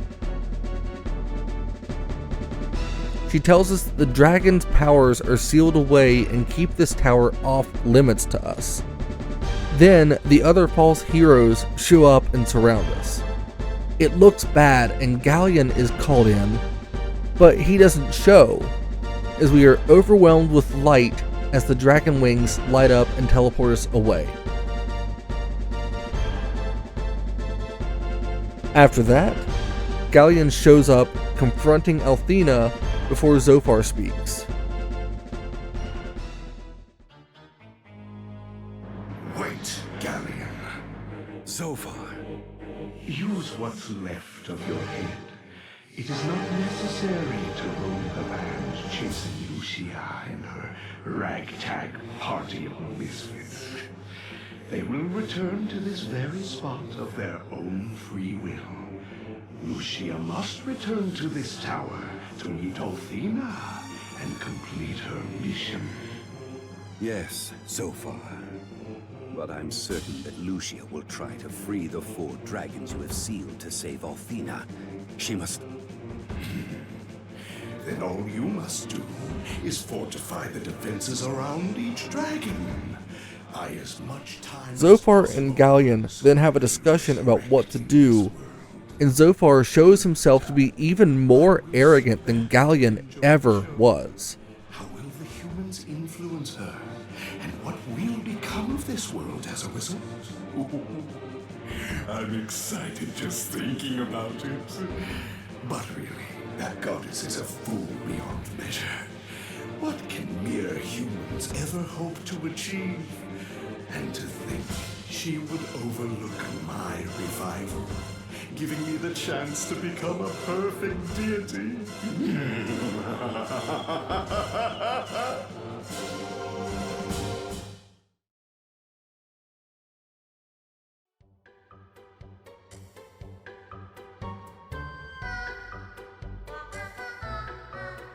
We are taken back to Tabin's Peak in front of Null, who Lucia outs as the Null of legend.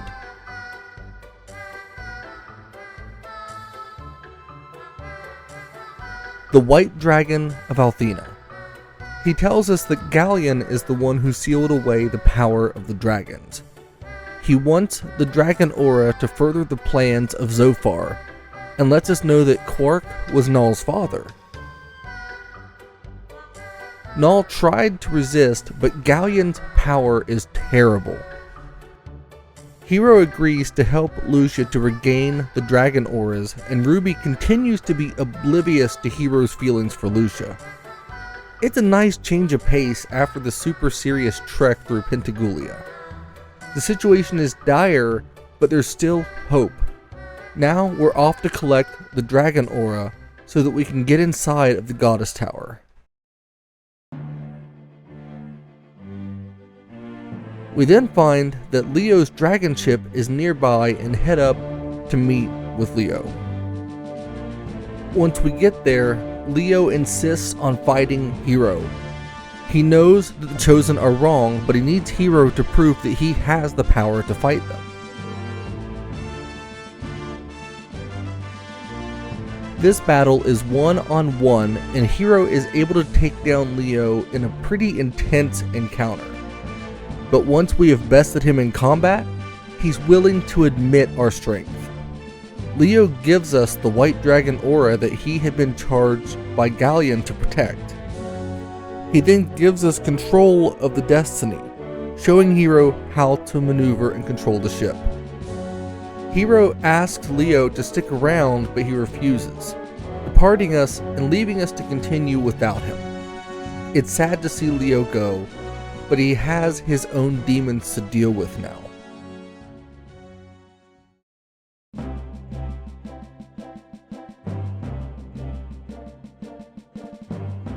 We take control of the Destiny, and now traveling the world is made immensely easier.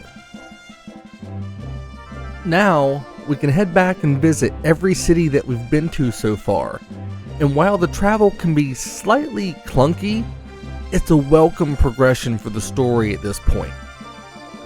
We can get some nice character bits in here, like if we head to the carnival, Jean and Lucia will discuss music, with Lucia wanting to learn more songs, not yet aware of just how vast music can be.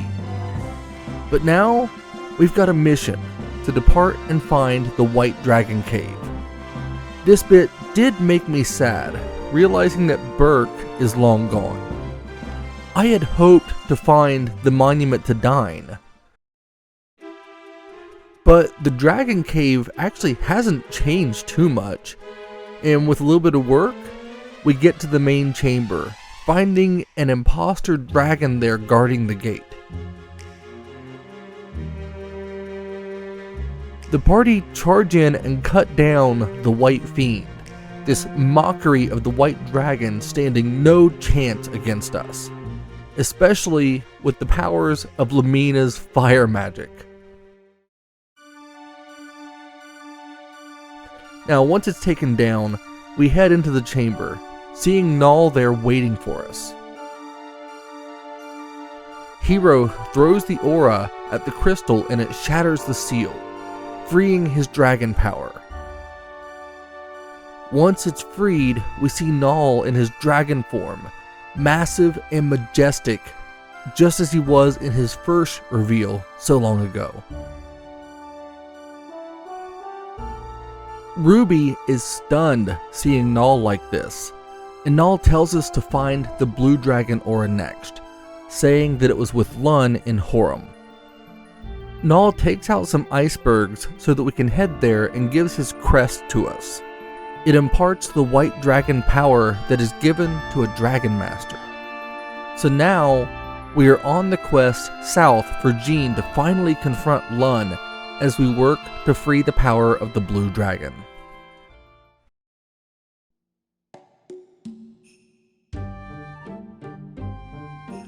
We make our way south now, heading to Horum. This place is dedicated to martial arts, specifically the Blue Dragon Fist. There's a martial arts tournament taking place soon, and as we head into the dojo, we see that the leader of the Blue Dragon Fist has challenged Lun to take part in the tournament, and they are not confident in their ability to defeat Lun. Shadow Dragon Fist versus Blue Dragon Fist. They're discussing strategy and the stakes of the tournament. Jean approaches and says that she wants to enter in the tournament.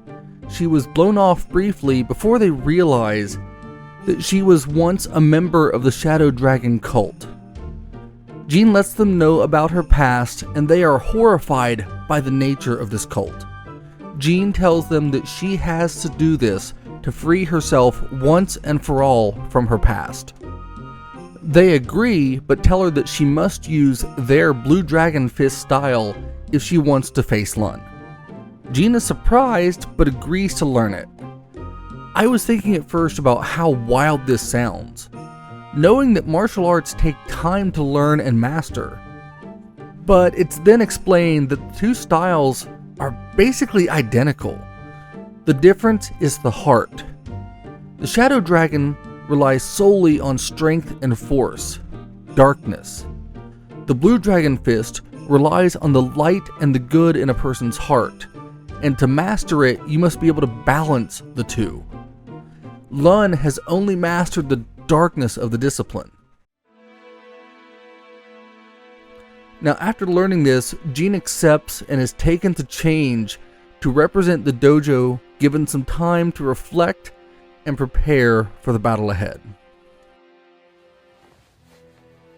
Once, I tried to bury the past, but it would not be buried. Instead, it would haunt me.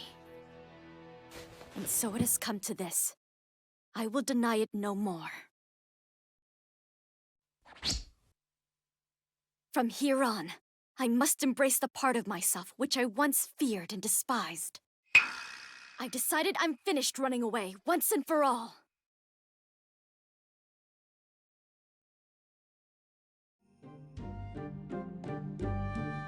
Jean returns, ready to fight. They are given the invitation to the tournament, and we make our way to the grounds.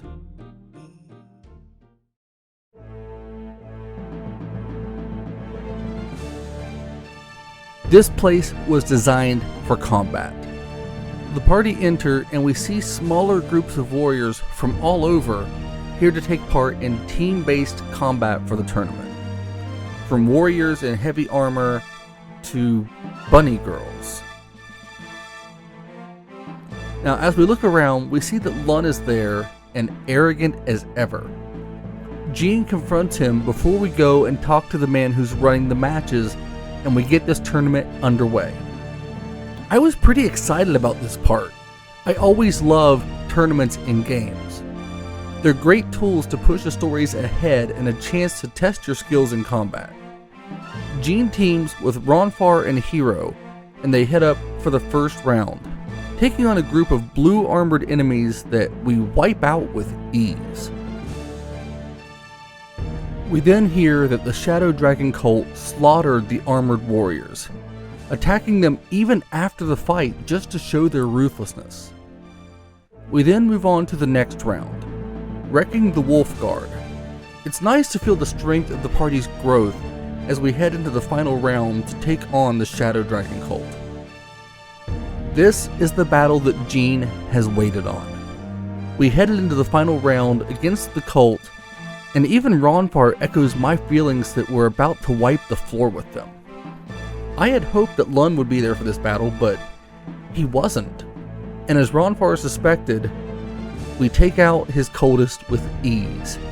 We win the tournament, and the party celebrate before we go back to confront the master of the Shadow Dragon cult. He agrees to face her after boasting about his power. Jean's determination is a stark contrast to Lun's arrogance, as he says that if he wins, Jean has to surrender the lives of her friends. And they all agree, trusting Jean.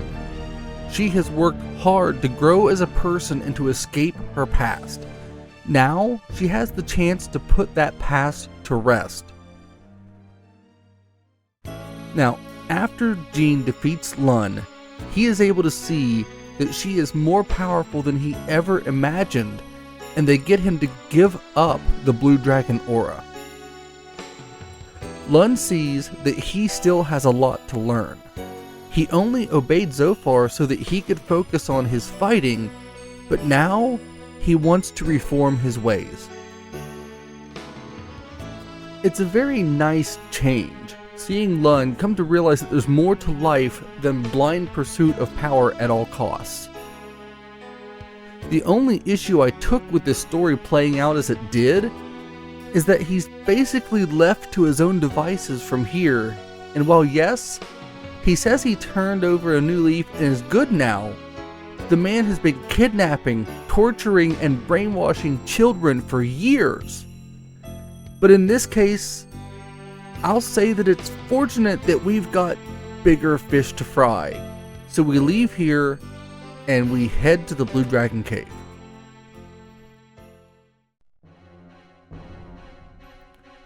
Now, after realizing that I didn't have to jump into puddles like in the Silver Star's Blue Dragon Cave, I was able to get through the dungeon quickly enough. Now, near the end, just as there was with the White Dragon Cave, there's another fiend, a bastardization of what the Blue Dragon represents, placed there by Galleon to slow us down. And of course, it won't really work. Hiro and the others cut the Dragon Fiend to shreds before they head into the Blue Dragon's chamber, throwing the aura at the crystal and freeing the dragon and its power.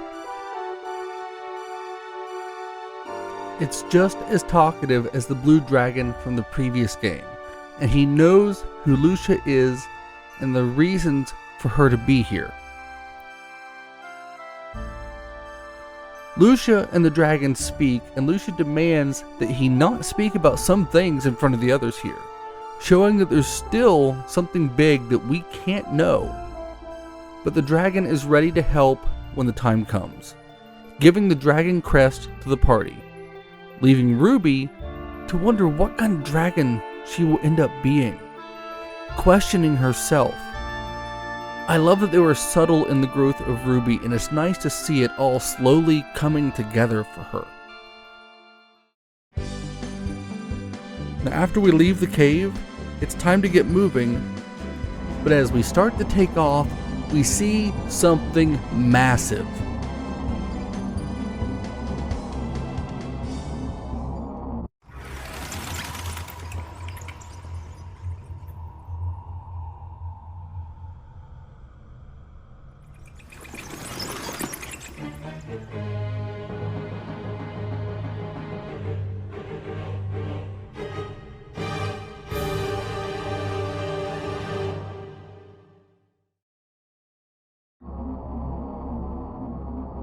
In the Silver Star, when we first saw Vayne floating in the sky, it was an awe-inspiring sight. Something amazing and exciting. But this? Neo Vayne feels wrong.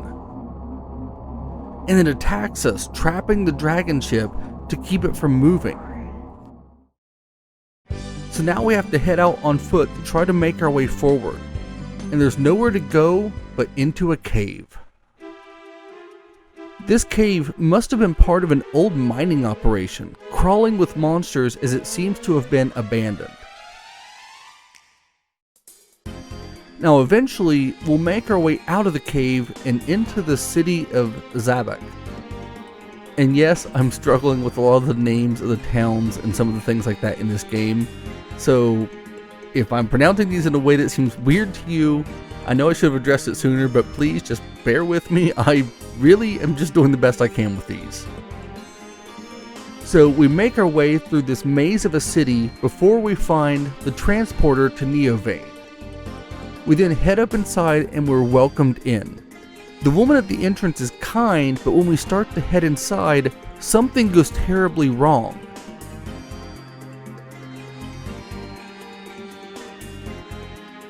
Jean and Ronfar are separated from the others and dropped into a dungeon. Apparently, all who do not possess magic are considered expendable by the people of Neovane. This is messed up. The city has an aesthetic that's not that different from Pentagulia. The people here are all magicians and all absolutely full of themselves. We search the city now, trying to figure out a way to rescue our friends. Eventually, we find and access the Zabak mines. We explore the mines before finding Ronfar. He's not sure where Jean is, and Lamina feels terrible for all this that's happening. Seeing how some magicians look at others without power, and she's just embarrassed by what she's witnessed. It's not too much farther ahead before we run into Jean. She's happy to be back with us and ready to get out of this mine. We push forward and make our way out, but the gate is sealed off by magic, and Lamina breaks the spell so that we can get going back into Neovane. This time we arrive just outside of some jail cells in the city where people who have crossed Borgen are being held. We leave there and we're taken right to Borgen for Lamina to have her confrontation. Borgen.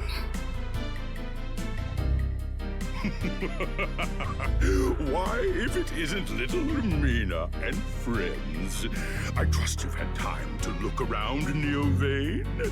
Neovane is vastly superior to the original in every way. Once people forget about the old Vane, I will begin a glorious new magic guild right here. Borgen intends to build a new magic guild and wipe the memory of Vane away completely with his new Neovane. And he's outraged when Lamina tries to set him straight.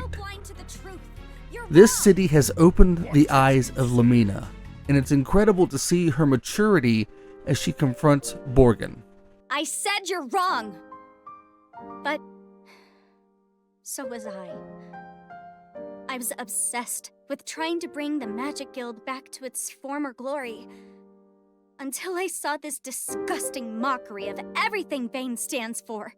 That's what my mother was trying to teach me all this time. What's really important isn't status. What's important is that people join hands and work together. That's what Vane is all about! He, of course, doesn't understand the truth of her words. Lamina is more determined than ever now, and she's come to realize what's truly important. So now, we have to beat some sense into Borgen. Now, after he falls, we take the Black Dragon aura from him, leaving him in a heap before taking off in search of Lamina's mother. She's nearby, and she's doing fine. Lamina tries to talk to her, and she seems to have little issue with Borgen. But then, the city begins to falter and fall. Borgen rushes in and tells us that the Black Dragon aura is the key to what kept the city up, and now that he's lost it, Neovane is going to crash. But then, Lucia takes control of the power and she safely lands the city on the ground, saving everyone inside.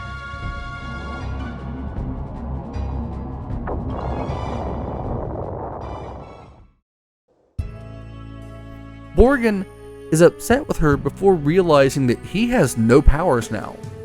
He was a fraud and he's been left with nothing.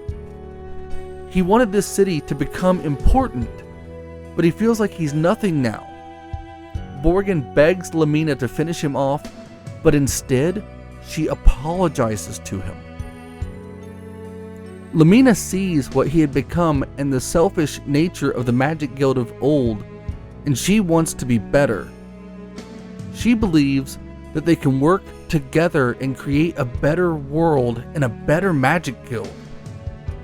Lamina asks Borghen to help her create this better guild, and he doesn't think he's worthy. But he gives the key to the Black Dragon Cave to the party before they head out. Borghen actually wants to help now. Being humbled seems to have changed the man for the better. You know, sometimes we get so caught up in what we desire that we forget what's really important and what we really need and what matters most. And Borghen shows us here that sometimes being humbled is the best thing that can happen to us. We then head back to the mines and make our way through them to find the locked door to get into the Black Dragon Cave. Approaching this cave had me thinking about the story elements that we came across in the Silver Star. It feels like we're getting closer to closing out the story now, collecting the power of the dragons as Alex had done. The end of this cave is guarded like the others by a wicked black dragon fiend, and once again the party have to slice down this Galleon created distraction in order to unleash the power of the black dragon.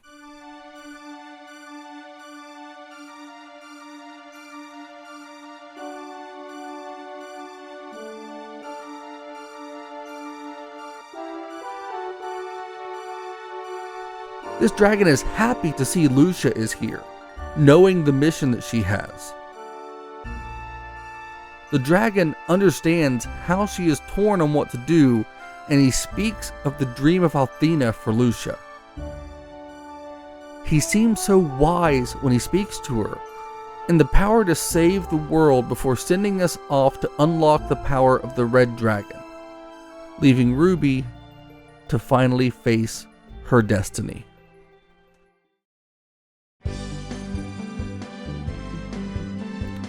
We head out in the Destiny now that it's mobile again, and we stop at Rakuli, the village where Ronfar, Maori, and Leo grew up together.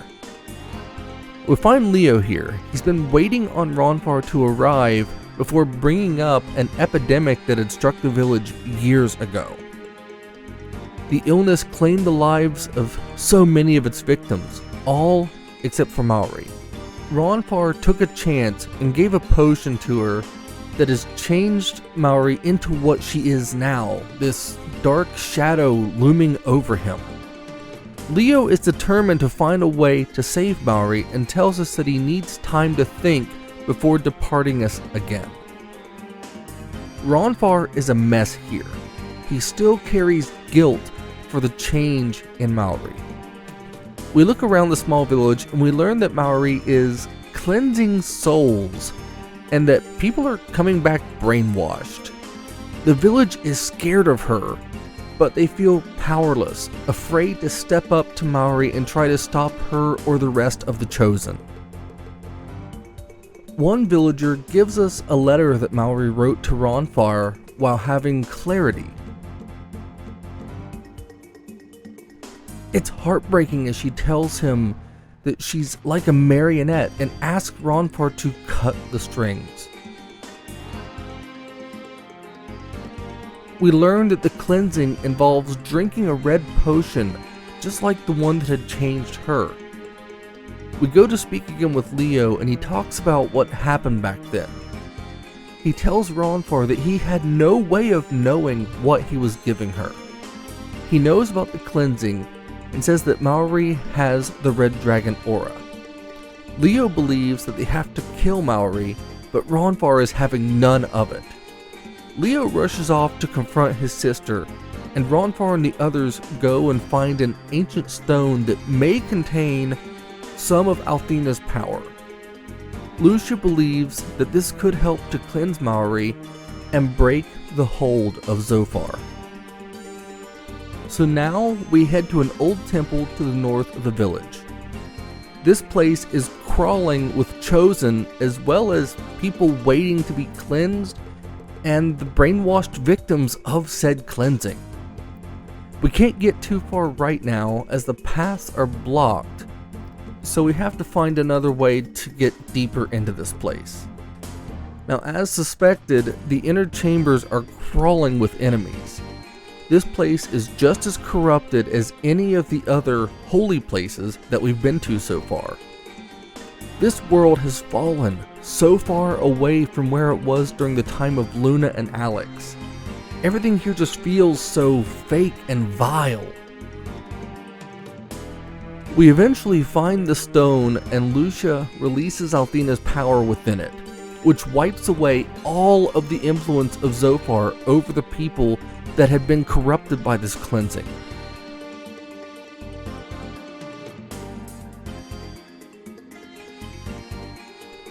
When we get back to the main level, the people there are confused, disoriented, and importantly, back to normal. They realize that things here are wrong, which is a really refreshing change. There's still some hope now, and we have to find Maori. Her chamber is unblocked, and Leo is there, ready to confront his sister and to destroy her. But she looks confused, and Leo doesn't realize that we've lifted the curse of Zophar, so we rush in to stop him before he can do something terrible. Ronfar manages to explain to Leo that we have freed Maori from the curse and goes to her to try and talk to her. She seems confused to see Ronfar, and just as he lets his guard down,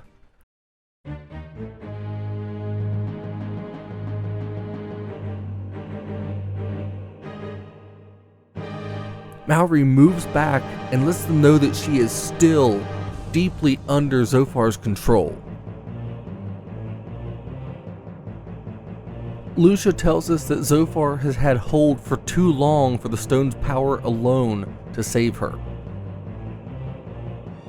Things look dark here as this being controlling Maori taunts us. Lucia then offers Ronfar a way to save her. She can send his consciousness into Maori's, but this could cost Ronfar his life if he fails. Despite that, he insists on doing it and collapses as his spirit is brought into her mind, and the battle with Maori is about to truly begin.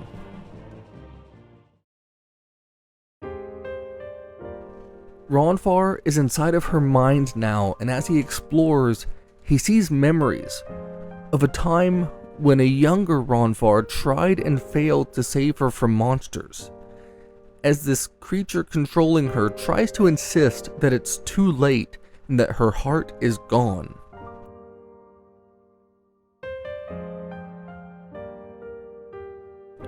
Ronfar heads in and speaks to the Maori personas, trying to find the real her as the party battle a demon incarnation created from Maori. This thing is big and twisted, but the party smash the creature hard before we head back in to check on Ronfar. Back into her memories, the men of the village drive off the monsters, and Ronfar says that he wants to be stronger so that he can protect her. Even back then, Ronfar was in love with Maori. He vows to always be there to protect her. The two were so happy back then. Ronfar intends to keep his promise. Now, we jump ahead to see this force overpowering her. Ronfar comes to speak to her about what she's doing, asking if she is the one hurting others. She insists that it's not before starting to struggle with control.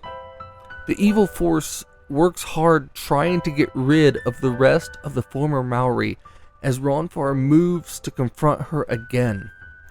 He insists that this is not the Maori that he knows and loves, and we return to the battle where the creature has warped even further.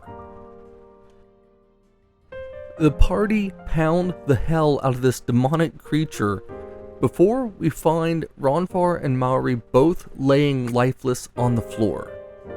Lucia tells us that if he can't open her heart, they will both perish. Now, it's all in Ronfar's hands as he struggles to return the real Maori, This scene, seeing him struggle to help find her true self and bring her back, is a heart-wrenching scenario. He has to confront his own past and mistakes in order to push forward. Ronfahr pursues Maori, finding her back at the statue where the memories first started. The real Maori is there now.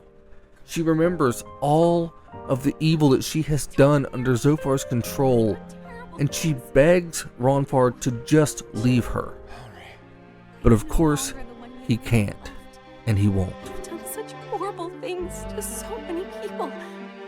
I should be punished alone in this world. So please, Ronfahr, go home. I can't bear to let you see what I've become. The Maori I knew understood the pain in people's hearts and healed them gently. She felt the pain of others more acutely than even they did. And that Maori is standing before me, punishing herself for things she couldn't control.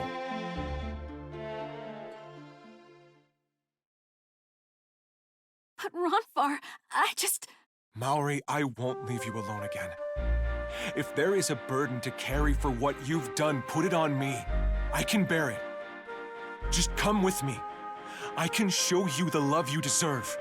Oh, Ronfahr, my love.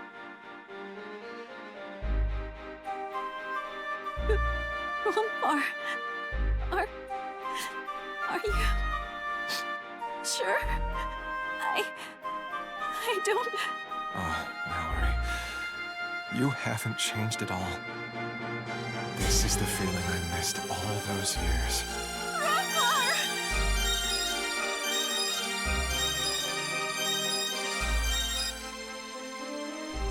I could have explained what's happening here, but Ronfar's words to Maori were far more powerful than any that I could have come up with.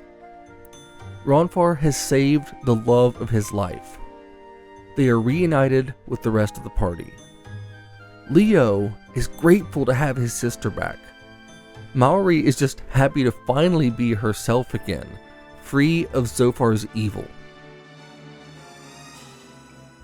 And at this, Leo starts to walk away. He says that his work is done and that he is not necessary. The White Knight who has fought for good departs, a heartbroken, haunted man. Maori surrenders the Red Dragon aura and tells us that the path to the Red Dragon cave is here in this room. She then heads back to Rakuli village and we head into the Red Dragon cave.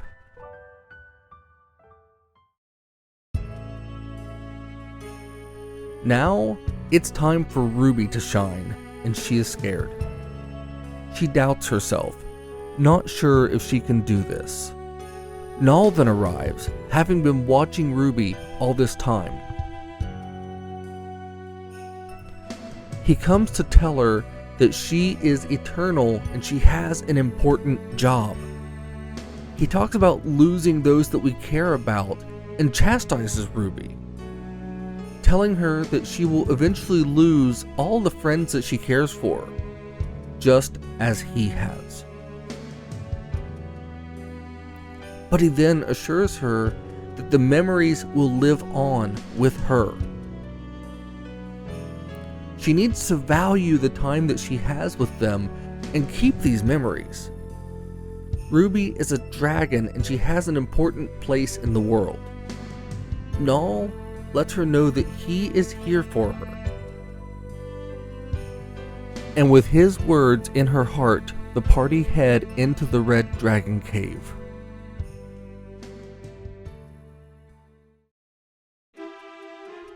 Now, despite the fire here, it must still not be too hot because the party aren't burnt to a crisp, making their way through the cave and its multitude of enemies before running into the final of these elemental fiends that were set in place to buy time for Zophar. This is another tough battle, but with the party determined, we battle through this and we make our way to the inner chamber of the Red Dragon Cave. Hiro tosses the dragon essence to the crystal just as we had before, but nothing happens. Instead, the cave starts to tremble, and Lucia says that Ruby has to accept the power or they're all going to perish. Now, she looks at them and says that she doesn't want to grow up. Ruby wants things to stay as they are, but time waits for no one. Hiro reminds her that they will always be with her in her memories, giving Ruby the encouragement that she needs as she admits that she knew this day would come, but she was afraid of losing all of them. But now, Ruby finally gets it, and she's ready. I want to grow up. I want to become a full-fledged dragon. Honestly, I'm still a little scared, but I know that I can't accomplish my goals as I am now. Just like the rest of you, I also want to protect my beloved Hiro and everyone else. So, in order to make that dream a reality, I have to go through with this. I have to accept my power and become a full-fledged dragon.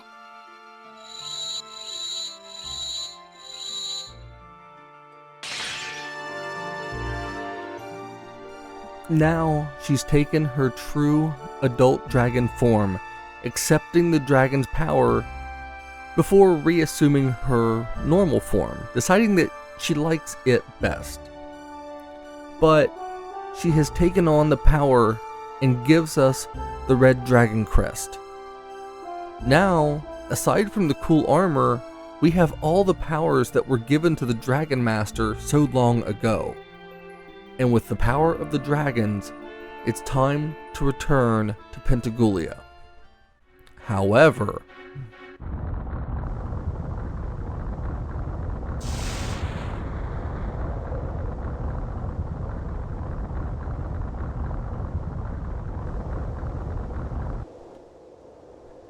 as we are leaving the cave, the ground starts to shake and the sky goes dark. Zophar is coming. The world is trembling and the false Althena is terrified. She knows that the dragons are revived, and she's absolutely horrified and desperate. Zophar speaks to her and comforts her, letting her know that he has a plan.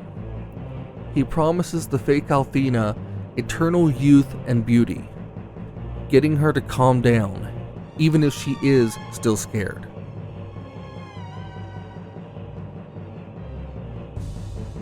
She then sees Galleon and starts to accost him. And it's absolutely interesting to watch as Galleon just pushes her aside. He is truly a villain that is hard to hate in this game. He feels like he's just a step ahead of everybody else.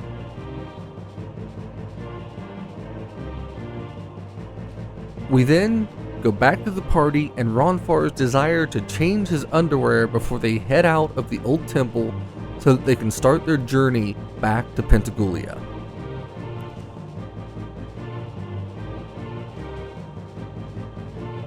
When they're closing in on the city, Galleon appears on the ship.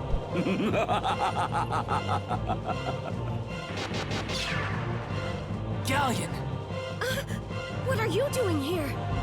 Zophar's restoration is not quite complete, and you've been making faster progress than we expected. Therefore, it's my job to create a little crisis.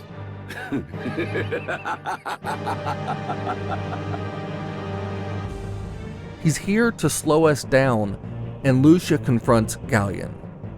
He tells her that he intends for the world to be reborn without a goddess before attacking Lucia. But she is unfazed, and as he powers up an attack, she shields the party, amusing Galleon, who decided not to go for a full force attack after all, as if he was testing Lucia. It's a weird situation. but it did make Lucia question herself even more. She manages to collect herself and calls for the dragons to come to her aid. Ruby, Null, and the others come rushing up to assist Lucia. It's an awesome sight as they rush in at Pentagulia and unleash their devastating power on the city.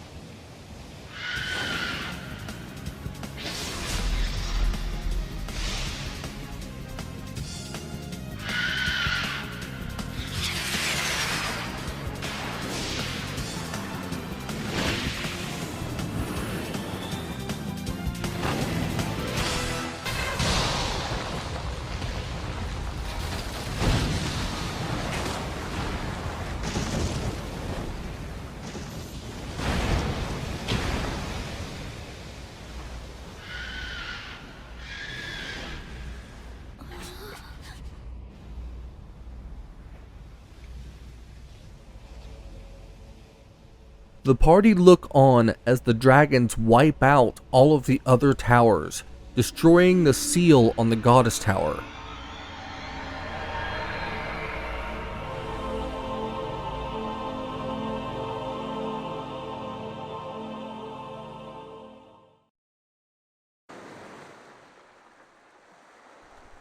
Ruby then returns to the party before Galleon speaks up. The words shake Lucia, but we have to proceed. Tell me, Lucia, what weighs so heavily upon your heart? You should be thrilled, dear Lucia. Your mission is nearly at an end.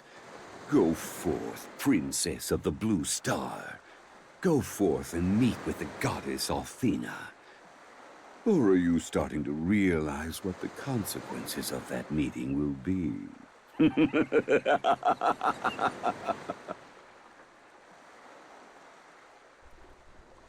We dock at the ravaged city and we make our way over to the goddess tower. There are monsters here, but they don't try to attack us as we make our way into Althena's fortress. The party are amazed that this place is real and talk about the legend of humans leaving the Blue Star with Althena to come to this planet. We then head inside. The place looks like it's been heavily damaged, possibly from when it crashed into the ocean so many years ago. This feels like the end as we fight our way higher, knowing that something huge is about to happen. As we make our way higher through the tower, we come to a holographic image of the Blue Star and Lunar. Lucia tells us that this place was made to channel magical power and deliver it back to the Blue Star to help in its restoration. That has been the purpose since they were forced here to escape Zophar so long ago. Then, we finally get the story of Zophar. Long ago, Zophar, the god of destruction and darkness, came to the Blue Star. He preyed on mankind's greed for wealth and power, creating anarchy and chaos where there was once peace and love. Mankind fought one another with furious anger, spilling the blood of others without fear of consequence. This story is the legend of Zophar, and now we finally learn what makes this entity so terrible. Feeding on the dark desire within the hearts of humans, Zophar's power grew exponentially. He used that power to pervert mankind further.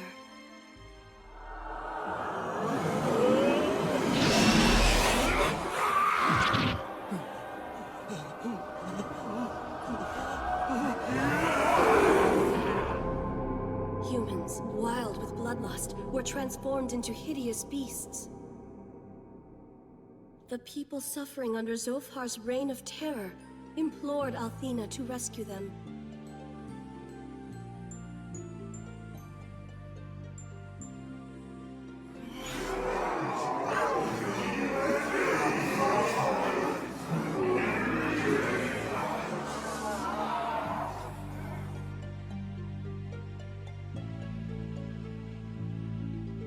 The battle raged on as the people of the Blue Star cried out for solace.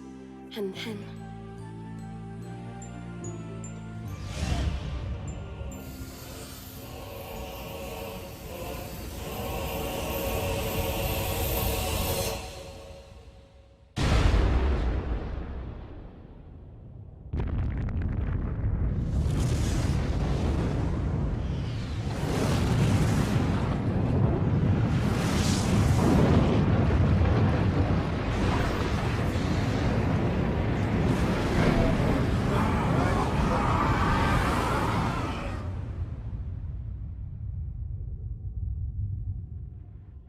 In the end, the Blue Star was laid to waste, as Zophar intended.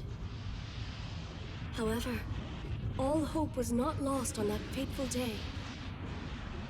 A gleaming sanctuary loomed large in the sky.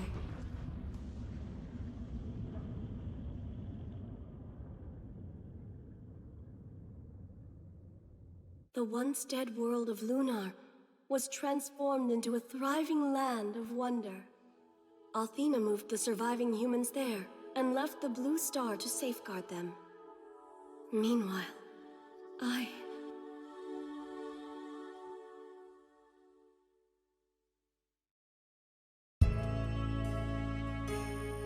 Zophar is a true blight on existence, and the energy needed to take him down devastated the Blue Star, and Althena had to turn the moon into a new world for the humans. This is the true backstory of the entire series. Lucia stayed behind to oversee the Blue Star's resurrection and recovery. She gave up everything to stay there and help safeguard what she and Althena had created here, this dream to return someday. After hearing all of this, the party pushed on, Hiro encouraging Lucia to keep going before we head higher through the tower. After a bit more travel and taking on evil monsters in the tower, we eventually reach the top chamber. When we head inside, we see Galleon has been watching us. His foreshadowing sent a chill up my spine, realizing that was still more here to uncover.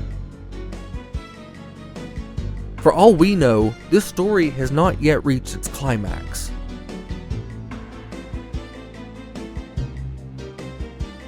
We then see the fake Althena panicking as the party approach. She cries out for Zophar to protect her, but despite all that she has done for him, Zophar betrays her, warping the false goddess into a monster to take on the heroes.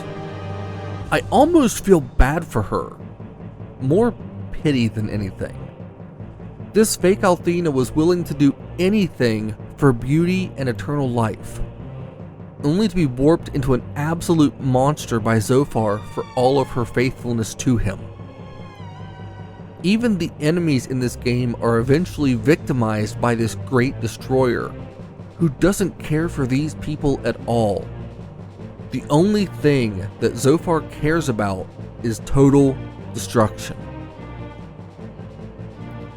Once the false Althena falls, Lucia reminds us that Zophar cannot be trusted.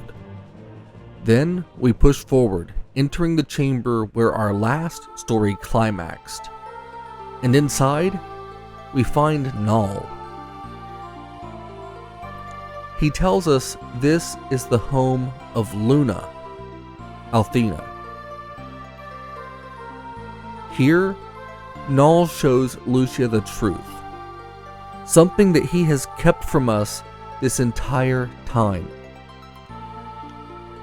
He then tells us that he believes in all of us, and he kept his promise to Luna.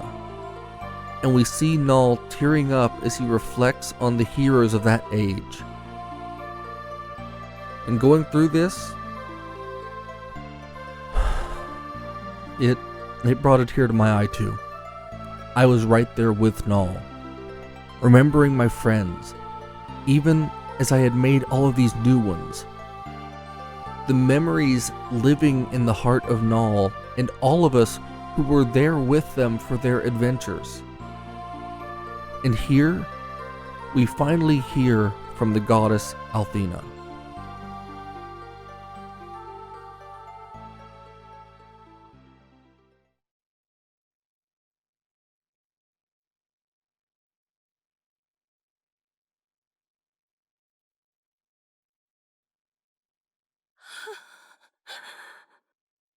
Yes, the goddess Althena no longer exists in this world, Lucia. Let me explain so that you will understand. My task as Althena was to lead the humans and control the power of the Silver Star, so that one day when the Blue Star was reborn, the humans could return and we could begin anew. But you see, I came to know that while I existed, the humans were not truly happy. They lacked a sense of self-reliance, a sense of pride in their accomplishments. They had become too dependent on me. You see, Lucia, Lunar no longer existed solely for the sake of the Blue Star. So I chose to make my next rebirth my last, and live out my life as a human girl.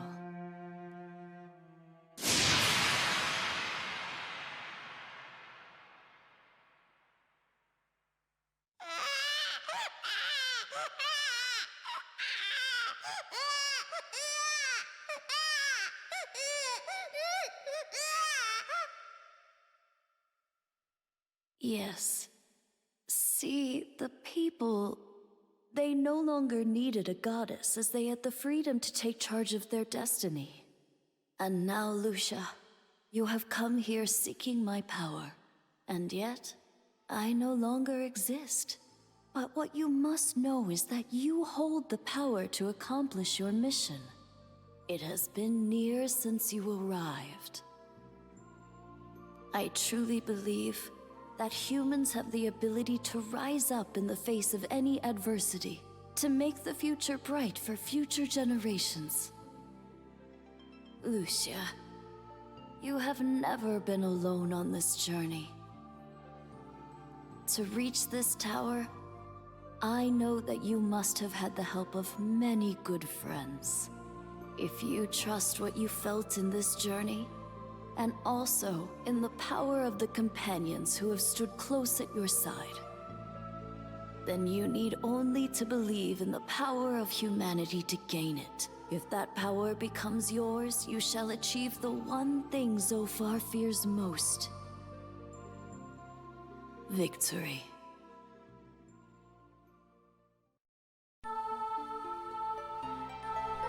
Althena's great secret has been explained to Lucia. Althena was gone. She wasn't reincarnated. She took the form of a human, of Luna, and lived a happy and full life. But she knew that this was all coming, and she left this message here with Null to give to Lucia. Seeing Luna in her advanced age only added to the emotional weight I felt playing through this part of the game. Yet, Lucia didn't feel comfort. She felt anger, betrayal. Lucia needed Althena, yet Althena was gone now. She was left feeling alone, even as the others tried to comfort her. Hiro trusts Althena's word, as do the others, believing that they have the power to defeat Zophar if they just fight together. But Lucia, she just couldn't believe.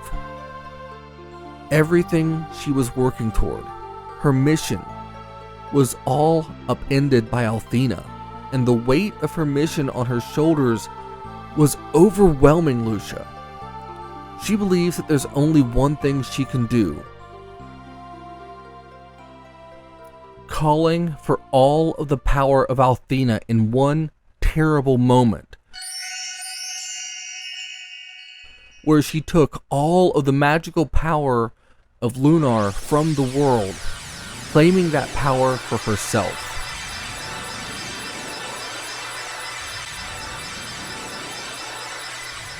White light enveloped the world as she stripped it of all magic.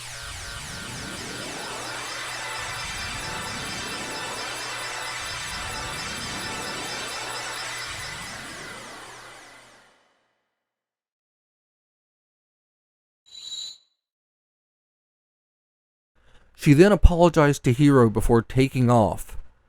And now, the others start to realize what she truly did, left without any of their powers.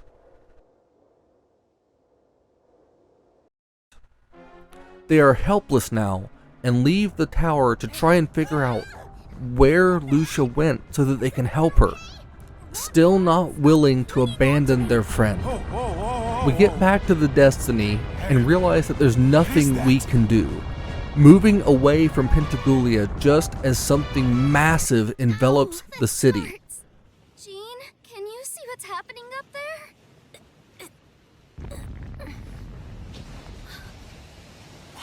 What is that thing? Hiro! Hiro, look! Up there! And from the sky, Zophar descends.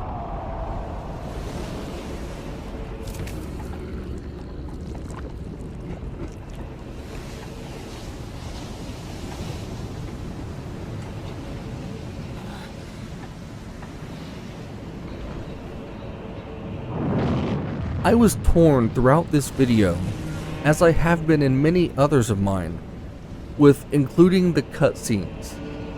But with scenes like this, they truly tell this story, and sure, I could just talk over them, as I am here, but when there's dialogue, they tell powerful stories, and I believe that their inclusion adds to these videos, letting you see how these scenes add to the weight of what's going on in the games. And this one was certainly a doozy. That's the fortress of Althena. But why is it...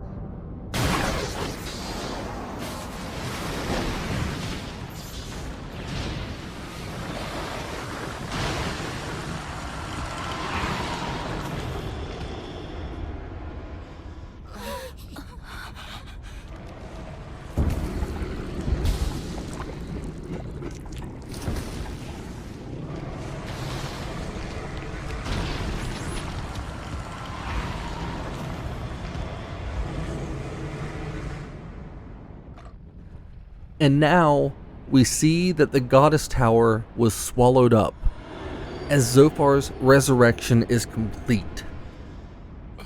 Heaven help us all.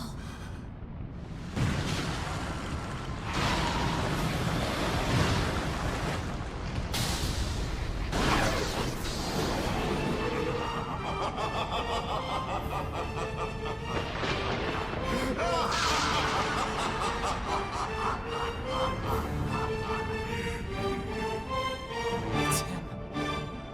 Zophar.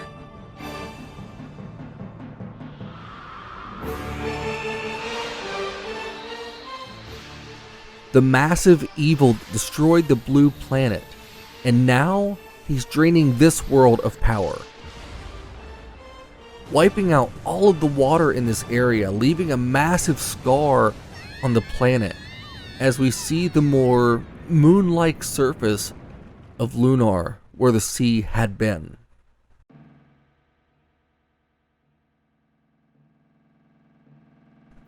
His power is awesome and terrifying. The Destiny is stuck here, and we can see Lucia there trying to confront Zophar. Oh no. Lucia! The time has come. You don't belong in this dimension, Zophar. Your evil corrupts everything. I'm sending you back to where you belong. Permanently. If you're certain you've mastered Althena's power, go right ahead. The monster challenges her to attack, and Lucia has her great confrontation. Zophar tells us that Lucia is supposed to destroy the planet to take him out, and she argues with him as he calls her a failure. But Lucia hesitates. What's wrong, my dear? Your mission is to destroy the Blue Star. Why do you hesitate to abolish me and complete it? The goal is within your feeble grasp. Take it! Just as I foretold, you are not fit to carry out your assigned task, Lucia. Liar! That's not true! Then destroy me and accomplish your mission.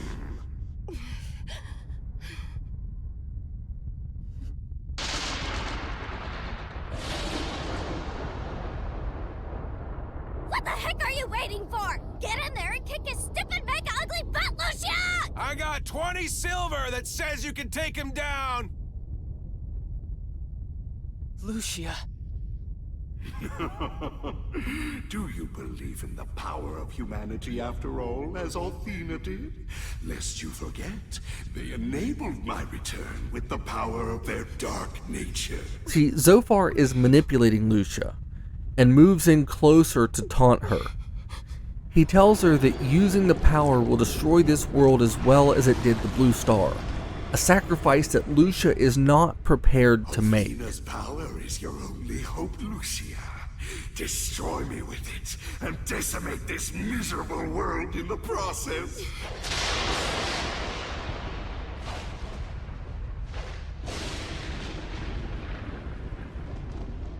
Lucia never told me that. He has to be lying. You fools understand nothing. Althena's power is the power of creation.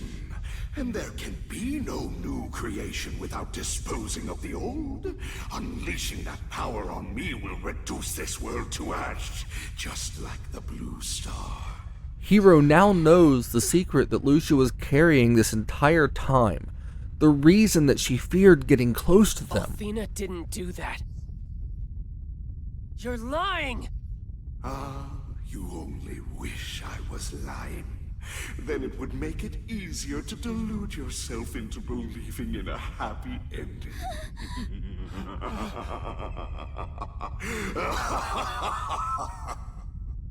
Zophar! It was the only way to stop you from destroying everything! She had to.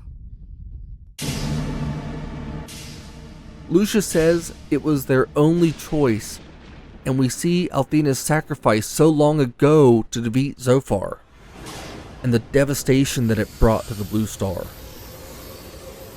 This destruction set everything in motion. Zophar uses Lucia's guilt over what her mission can lead to. He gets inside of her head, leading Lucia to freeze there in place, unable to do it. But after Althena saved the Blue Star, it was nothing more than a cinder. And for what? For the misguided hope that one day you could return the humans to it? You've spent too much time around these humans, Lucia. You've taken on their naive foolishness. Allow me to remind you of this cold, hard fact. The same power of humanity Althena believed in is the very one that revived me.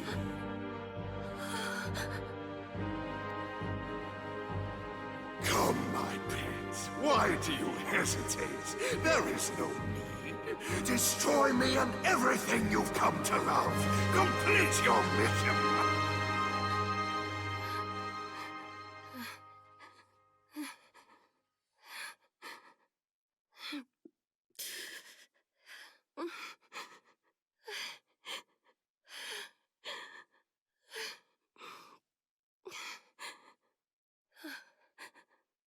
Althena's radiance! Shine forth!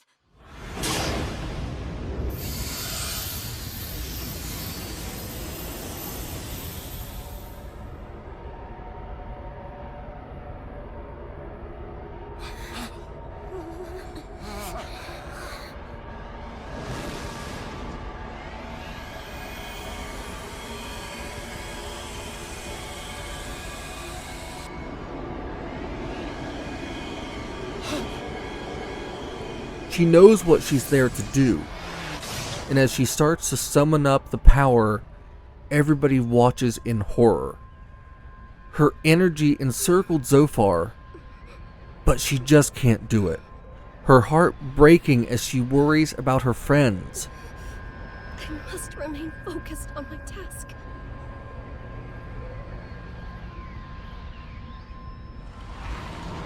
What's wrong, Lucia? You seem to be distracted. But I have the solution. Allow me to remove the source of your hesitation.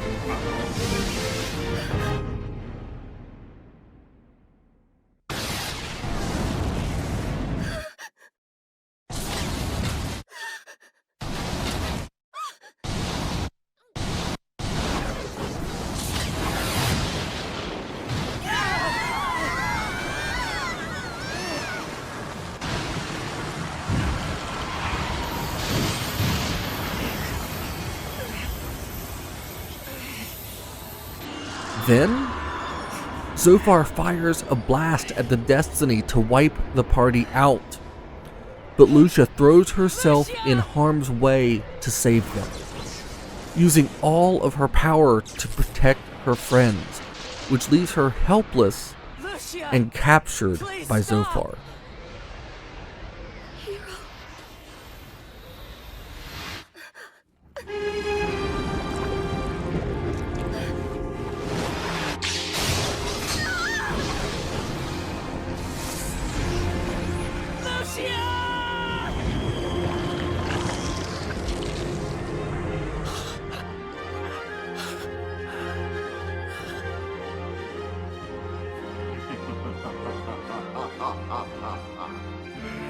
Now all the pieces have fallen into place. My plan has worked perfectly. You are a weak fool, Lucia. Worrying about the fate of insignificant humans will cost you dearly. I will enjoy the look on your face as I tear everything you've come to hold dear away from you.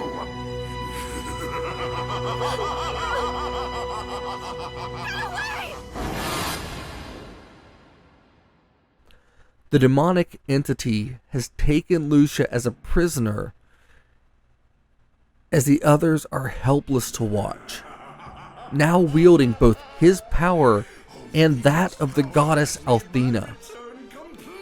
Lucia then uses the last of her energy to teleport the party away from Zophar.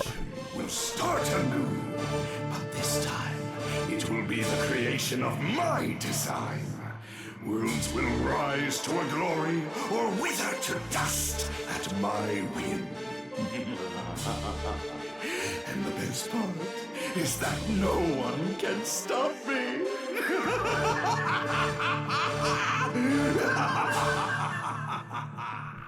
We lost.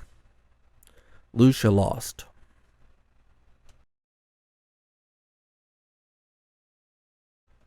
Sometime later, we come back to see Hiro on the roof of the mansion in vain, when Ruby comes for him, sending him down to meet with Miria. We speak with her, seeing Borghen is there with her. She tells us to go gather the others before she'll speak with us. It's clear here that Borghen is in love with Miria. We head out into a much more dire world now. There's no music. The magical feeling of Lunar has faded. The others are all here, trying to figure out what they're going to do next.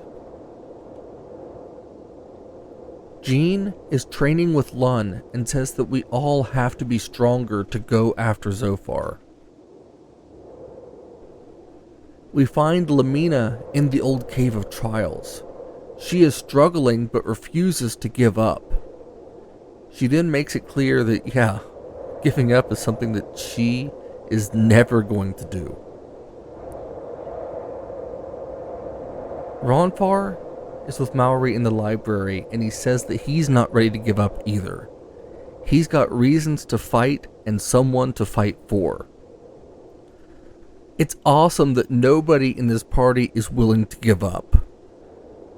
They're all inspired and ready to push on, to fight Zophar and stand up to the great evil that is threatening their world. After speaking with everyone, we return to Miria, who tells Hiro that he is the one who taught the others to never give up. She also says that there's someone on the roof who wishes to speak with Hiro, and we go up top to see Leo.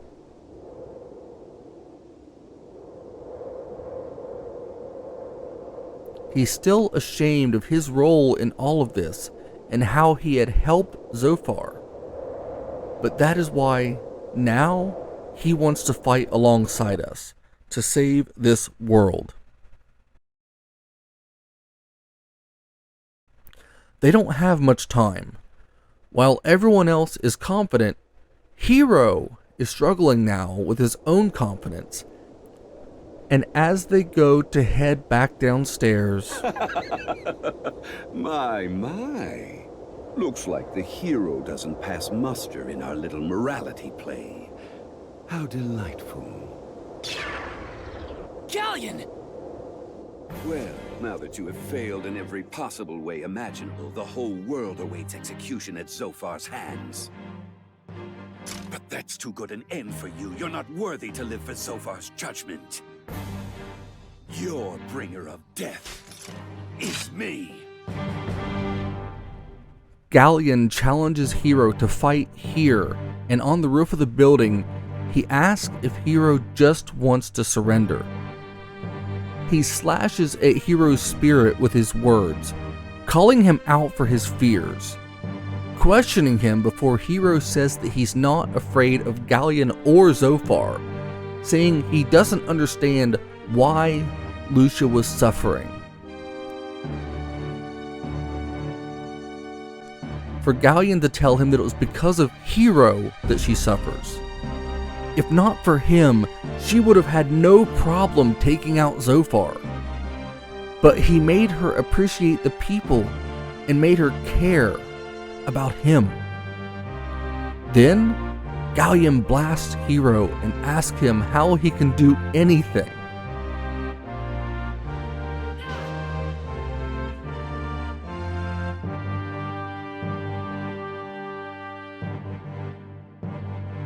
Galleon amused as Hiro keeps trying to get up.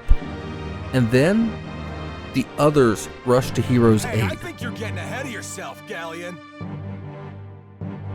We will not abandon our brave friend in this time of need. Besides, you're trespassing. I never invited you to the guild. I don't know what your motive is, Galleon, but we will stop you. Right here, right now. You guys... What can you possibly hope to accomplish now? You know as well as I that magic has been diminished in this world. You have nothing left to fight for. Just give it up. Galleon is amused and challenges them all to combat now that they don't have their magic. It's incredibly uplifting hearing all the party speak up against Galleon. And this is a hard battle. Galleon smashes them with his power, and without our magic, we're still going to do what we have to hit him with our own strength, showing that we won't stop fighting while we can. And then, the battle ends. After giving him a display, Galleon tells them that they can't defeat him, blasting them all with magic and mocking the party, yet they refuse to give up. But we're not out. Until our dying breath, we will resist you! We will never bend to your will. You can't defeat us, Galleon. We're fighting, not for ourselves, but for the lives and the future of all humanity. That power is stronger than you'll ever know. I fight for Lucia. I fight for my life, and for the lives of everyone in this world.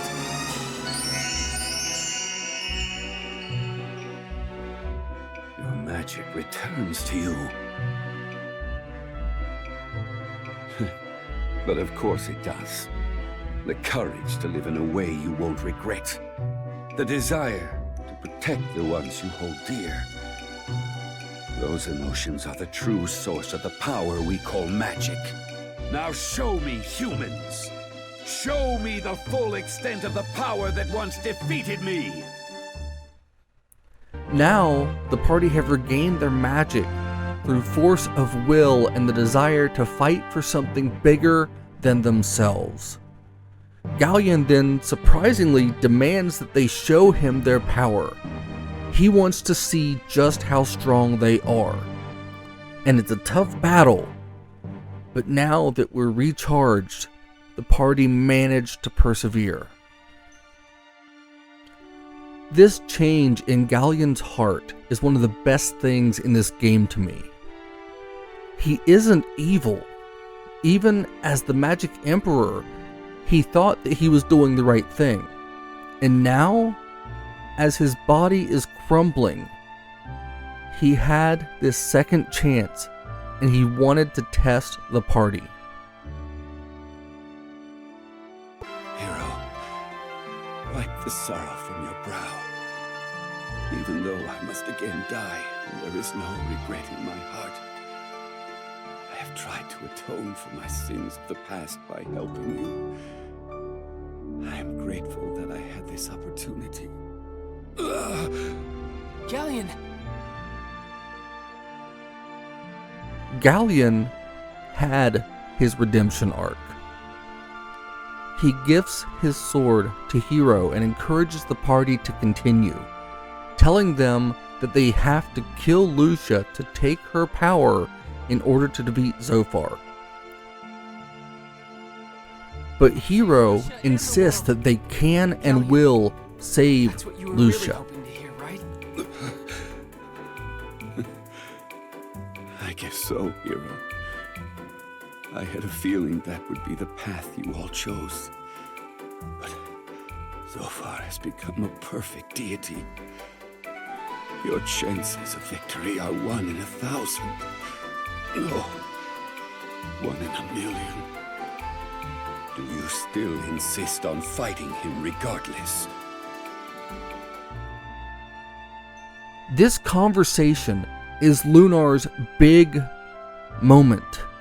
This is the climax where the party come together and go to save the day. The party go back to the Destiny to pursue Zophar in one final battle.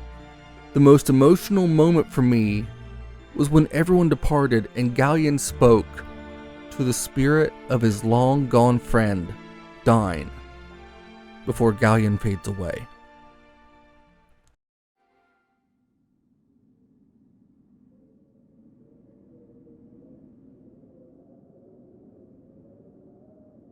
Well, Dyne, are you watching?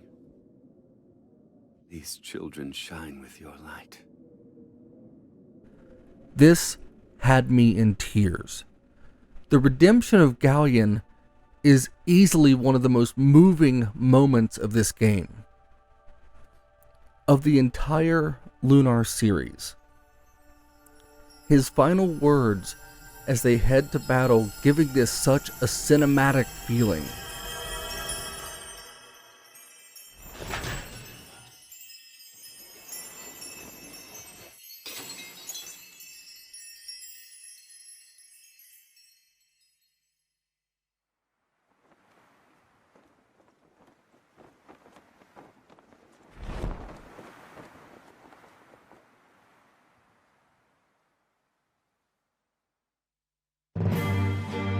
Fight hard, Hiro.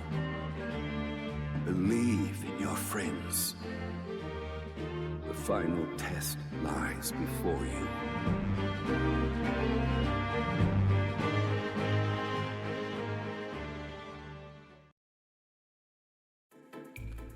We head through the haze and make our way to the former site of Pentagulia, where Zophar has designed some abomination of a fortress. We push on, seeing Lucia trapped in a hologram as we get close. She's begging for us to retreat, but there is no backing down now.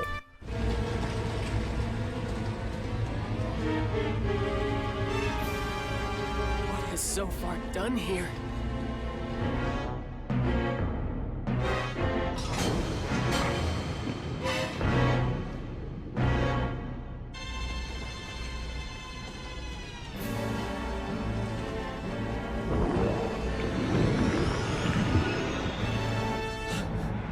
Lucia!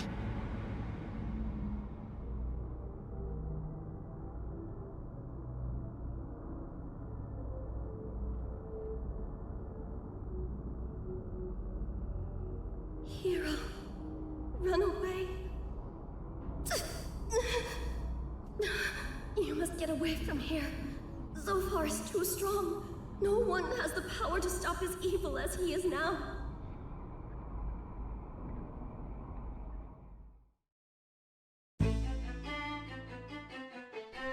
We push ahead and we make our way into the vile creature's lair. Hiro telling Lucia that we're coming for her, and we start to make our way deeper into this monstrous tower. Zophar's tower is a mess. This thing looks and feels like the end, which, in all fairness, it should. We've been through so much. We've grown with these characters, and now we're going to take a final stand against Zophar. This place is a maze to traverse, the culmination of all of the dungeons that we've encountered so far. As we make our way up, the tower gets more and more twisted, feeling more like we're in a nightmare. And eventually, we find the peak.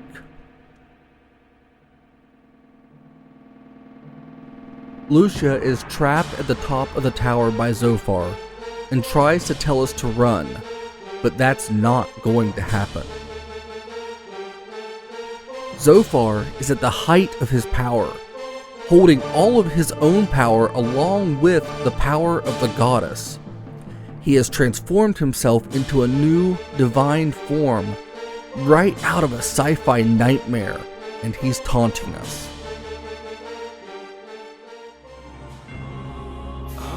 What brings you to my humble abode? Have you come to beg for mercy? Or perhaps you're here in order to halt my glorious plan?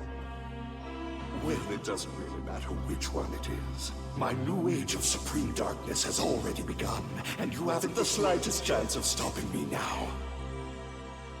Behold my power as I mold this world to my taste. Zophar hates us for resisting him, and his arrogance is even greater than the magic emperors had ever been. The battle is intense, and even with grinding, he can be a challenge. But before things really feel finished, he falls. But something isn't right. The party isn't sure what to think, and Jean warns us not to let our guard down before... Don't answer that. It doesn't matter. Whatever power you hold will fail before the supreme master of treachery. Zophar is still alive and prepared to show us his true power, utilizing Lucia as a weapon. This is the true form of Zophar, holding Lucia captive. This battle is about slowly slicing down the evil deity, with Lucia speaking to the party as they continue to fight, never backing down. This is a sad battle, getting the feeling that the ending may not be as happy as we might hope. But then, Zophar gets tired of the battle and declares that he's going to win. But the party stand up, all showing that they believe in each other and Hiro. And then, Lucia breaks free from Zophar.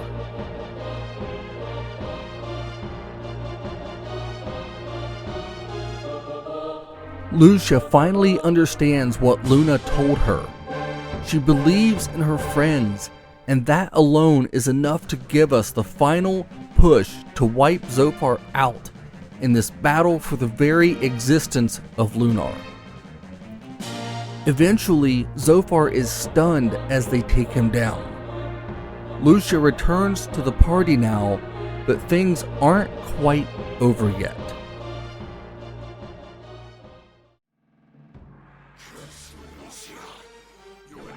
Zophar is unraveling, his voice showing how he is fracturing. We have a final showdown of Hiro and Lucia versus this crumbling deity. There's no real threat at this point. He doesn't even understand that the battle is lost for him. It's a cathartic showdown, knowing victory is at hand and seeing this great evil being finished off for good, but not before being told how wrong he was and he's always been. Zophar lets out his final words before fading into nothingness. The battle is over. The world is saved. The two are then reunited with the others. We've done it. I was so ecstatic at this point. I had expected going into this battle that there may be no way to save Lucia. But here she is, with us. We made it. The party reunites in Vane to go over their plans for the future. Everyone is so happy. The world is full of hope again. It's an incredible feeling of elation as everybody reflects on their adventures.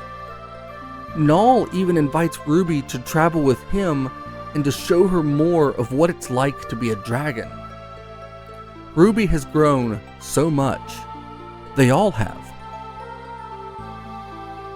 Hiro goes to find Lucia on top of the building staring up at the blue star. He invites her to come back with him and she agrees. I was so happy for them. It reminded me of the happy ending with Alex and Luna. Now, everyone are ready to go their separate ways, but it's clear that the friendships that they've made will last the rest of their lives. Lucia tells Null that she plans to follow the path of Althena before she and Hiro take off to make their way back to Gwen's home. Here, they get some time together on the Destiny. And there, I get the feeling that the story isn't quite over. As they get close to Gwen's, Lucia asks to visit the Blue Spire first. She says that she wants to see the place where she first met Hiro. It sounds romantic, but there's sadness in her tone. They head up to the top of the blue tower, Lucia? And on the way, Lucia stops to look out on the blue star, This world will be letting us hard to know forget. what she plans. I've come to love so many things here.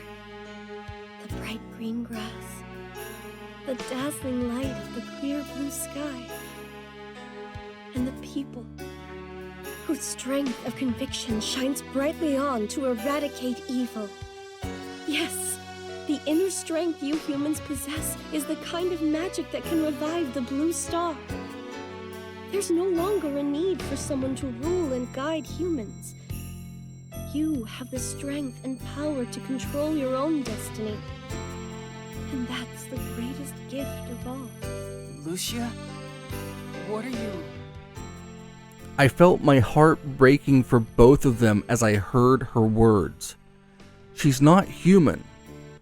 Now, back at the room where they met, Lucia says her farewell to Hiro. No! Lucia! Lucia is sacrificing happiness to return to the Blue Star, hoping to see it thrive again as a home for the humans someday. During our final fight with Zophar, he did say one thing that I must admit was true. He said that I was incapable of believing in humanity and the power which they all possessed, which is why...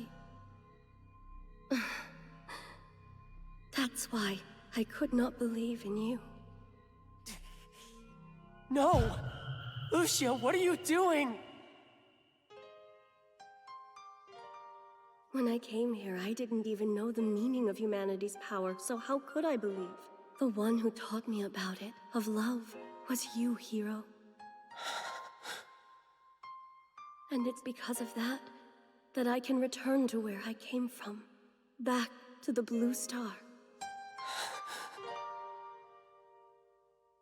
You showed me what it means to fight for something you truly care for. In the same way you all fought to protect this world you so love, I wish to do the same for the Blue Star. I want to see it return to what it once was. I know that I have the strength to do that.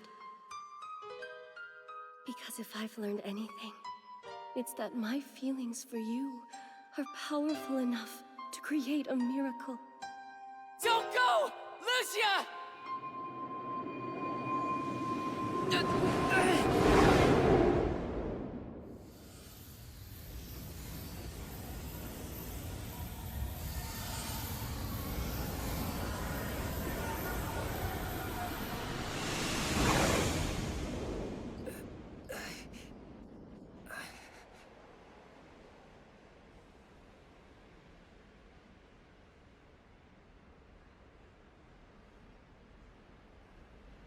Why are you doing this, Lucia? I will never forget this place. The people here, they will live on in my memory. Forever. I'm so sorry, Hiro. I have to go. Please understand. Lucia.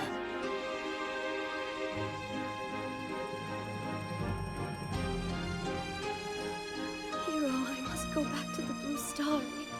It needs me.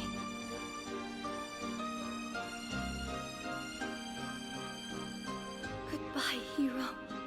I will always love you.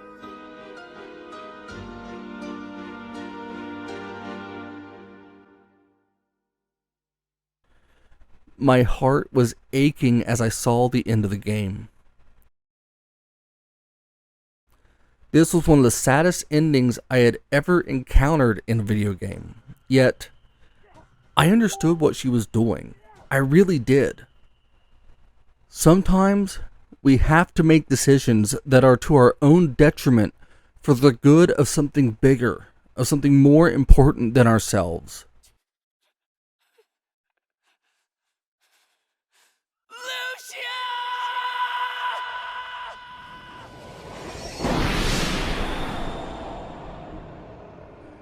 But seeing Hiro trying desperately to get to her as he's crying out for Lucia just about broke me.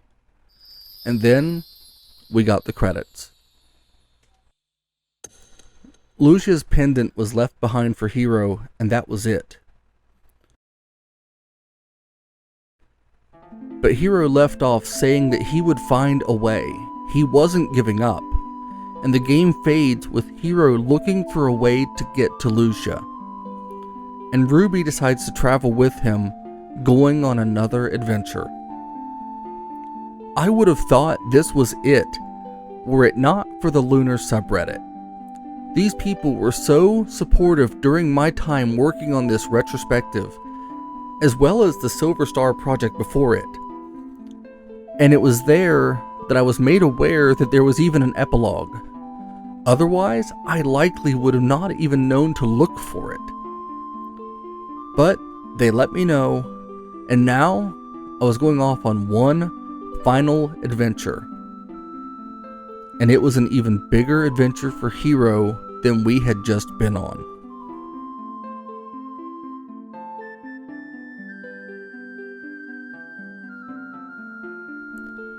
After defeating the main game, you can save your adventure, and then, on the menu screen, we had the option of taking on the epilogue, a new adventure that takes place after the end of the main game.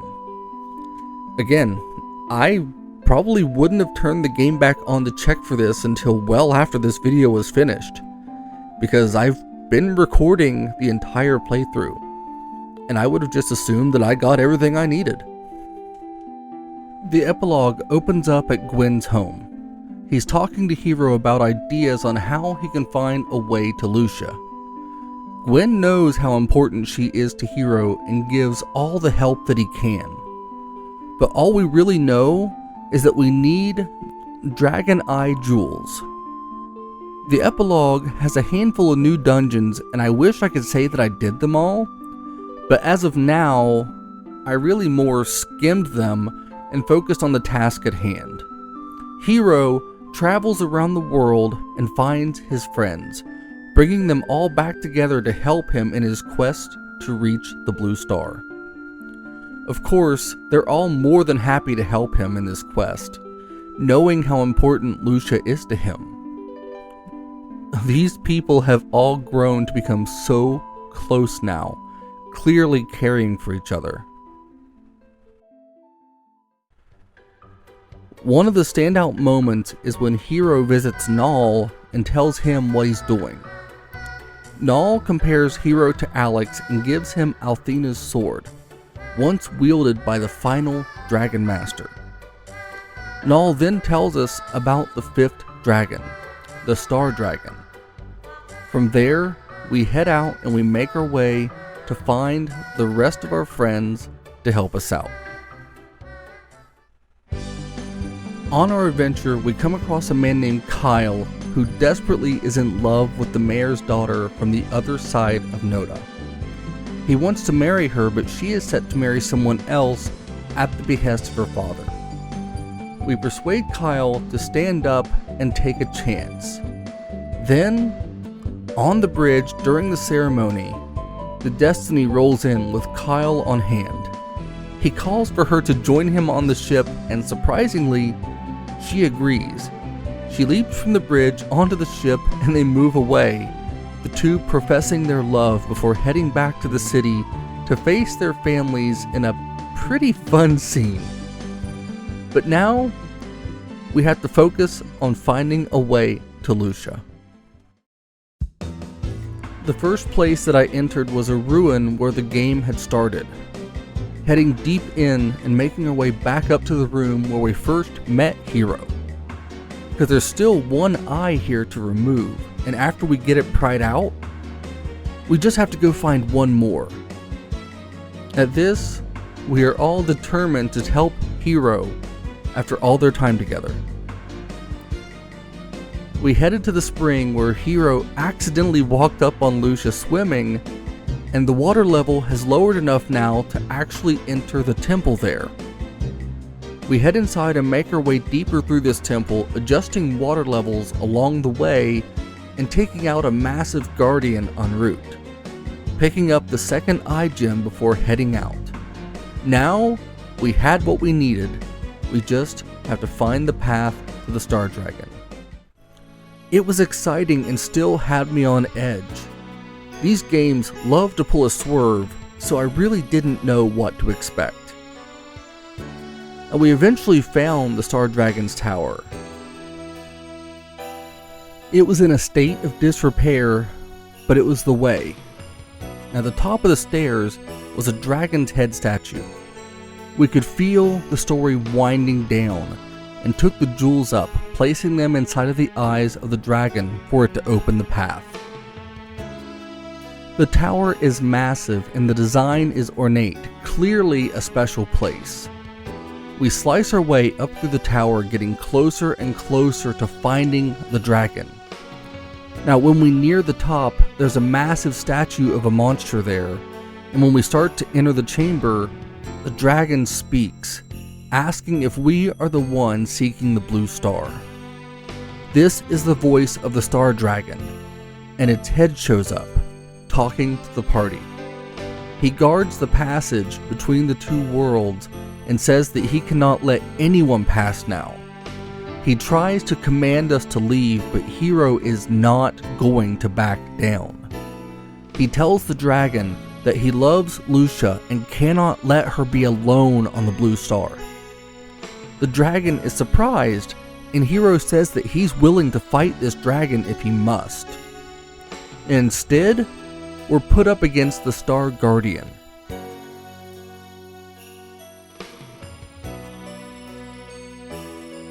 It's a one-on-one battle for Hiro, and we are determined.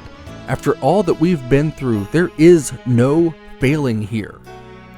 Hiro cuts down the Guardian and proves himself to the Star Dragon.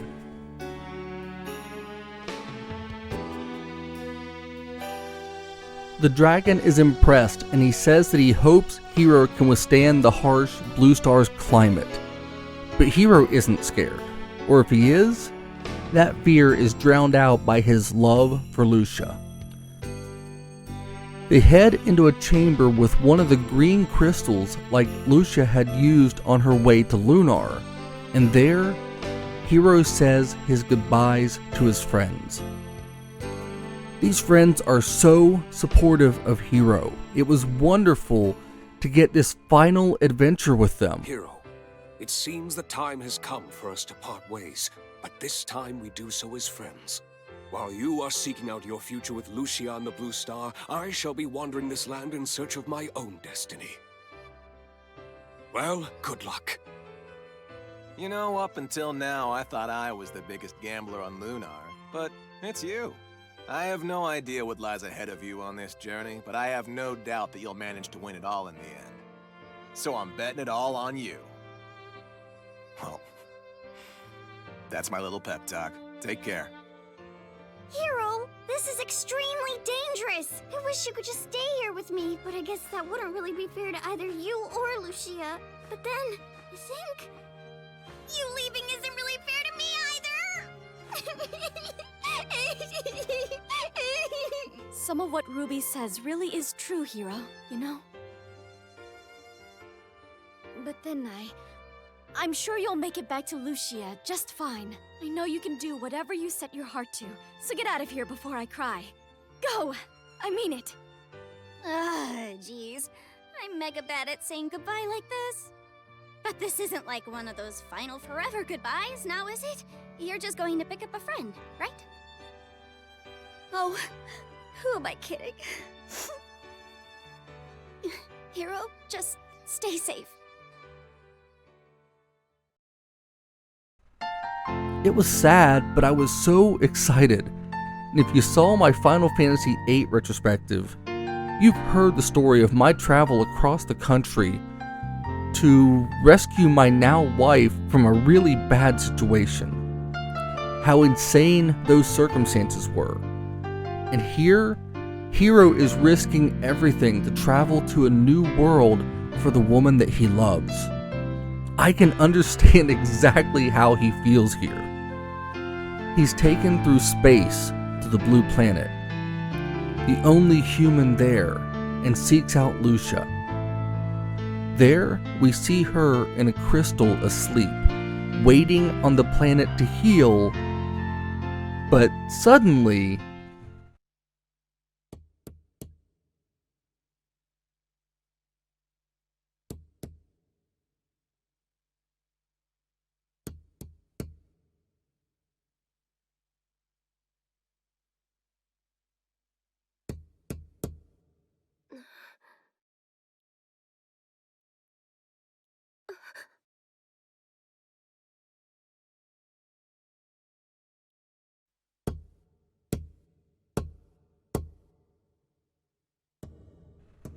Hiro, just as we first met him, upside down, on an adventure in a precarious position.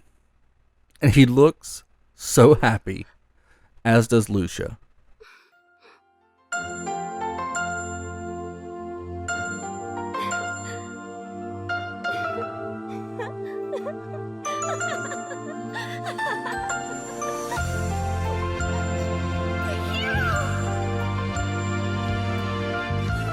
He did it.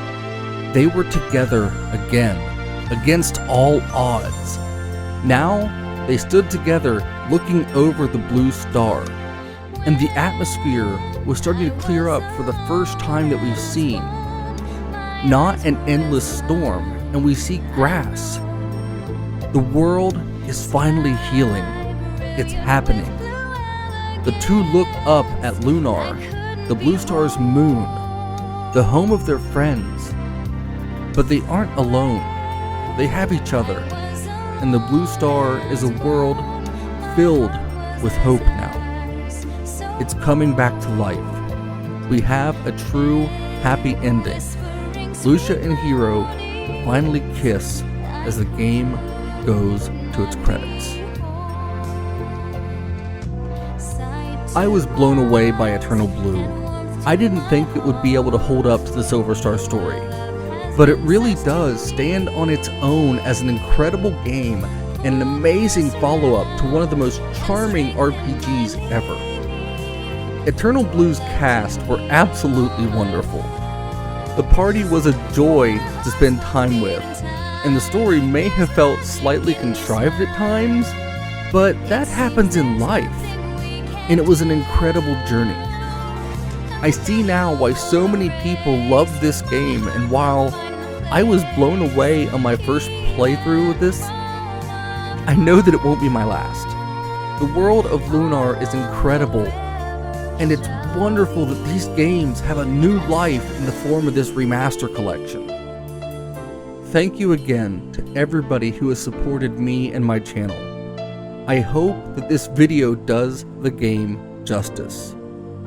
I've had a great time with it, and as I said, it won't be my last time with Eternal Blue. From the bottom of my heart, I thank you all for spending this time with me, Hiro, Lucia, the others, for this Eternal Blue retrospective. I'm the Unhinged Gamer, and I look forward to seeing you in the next one.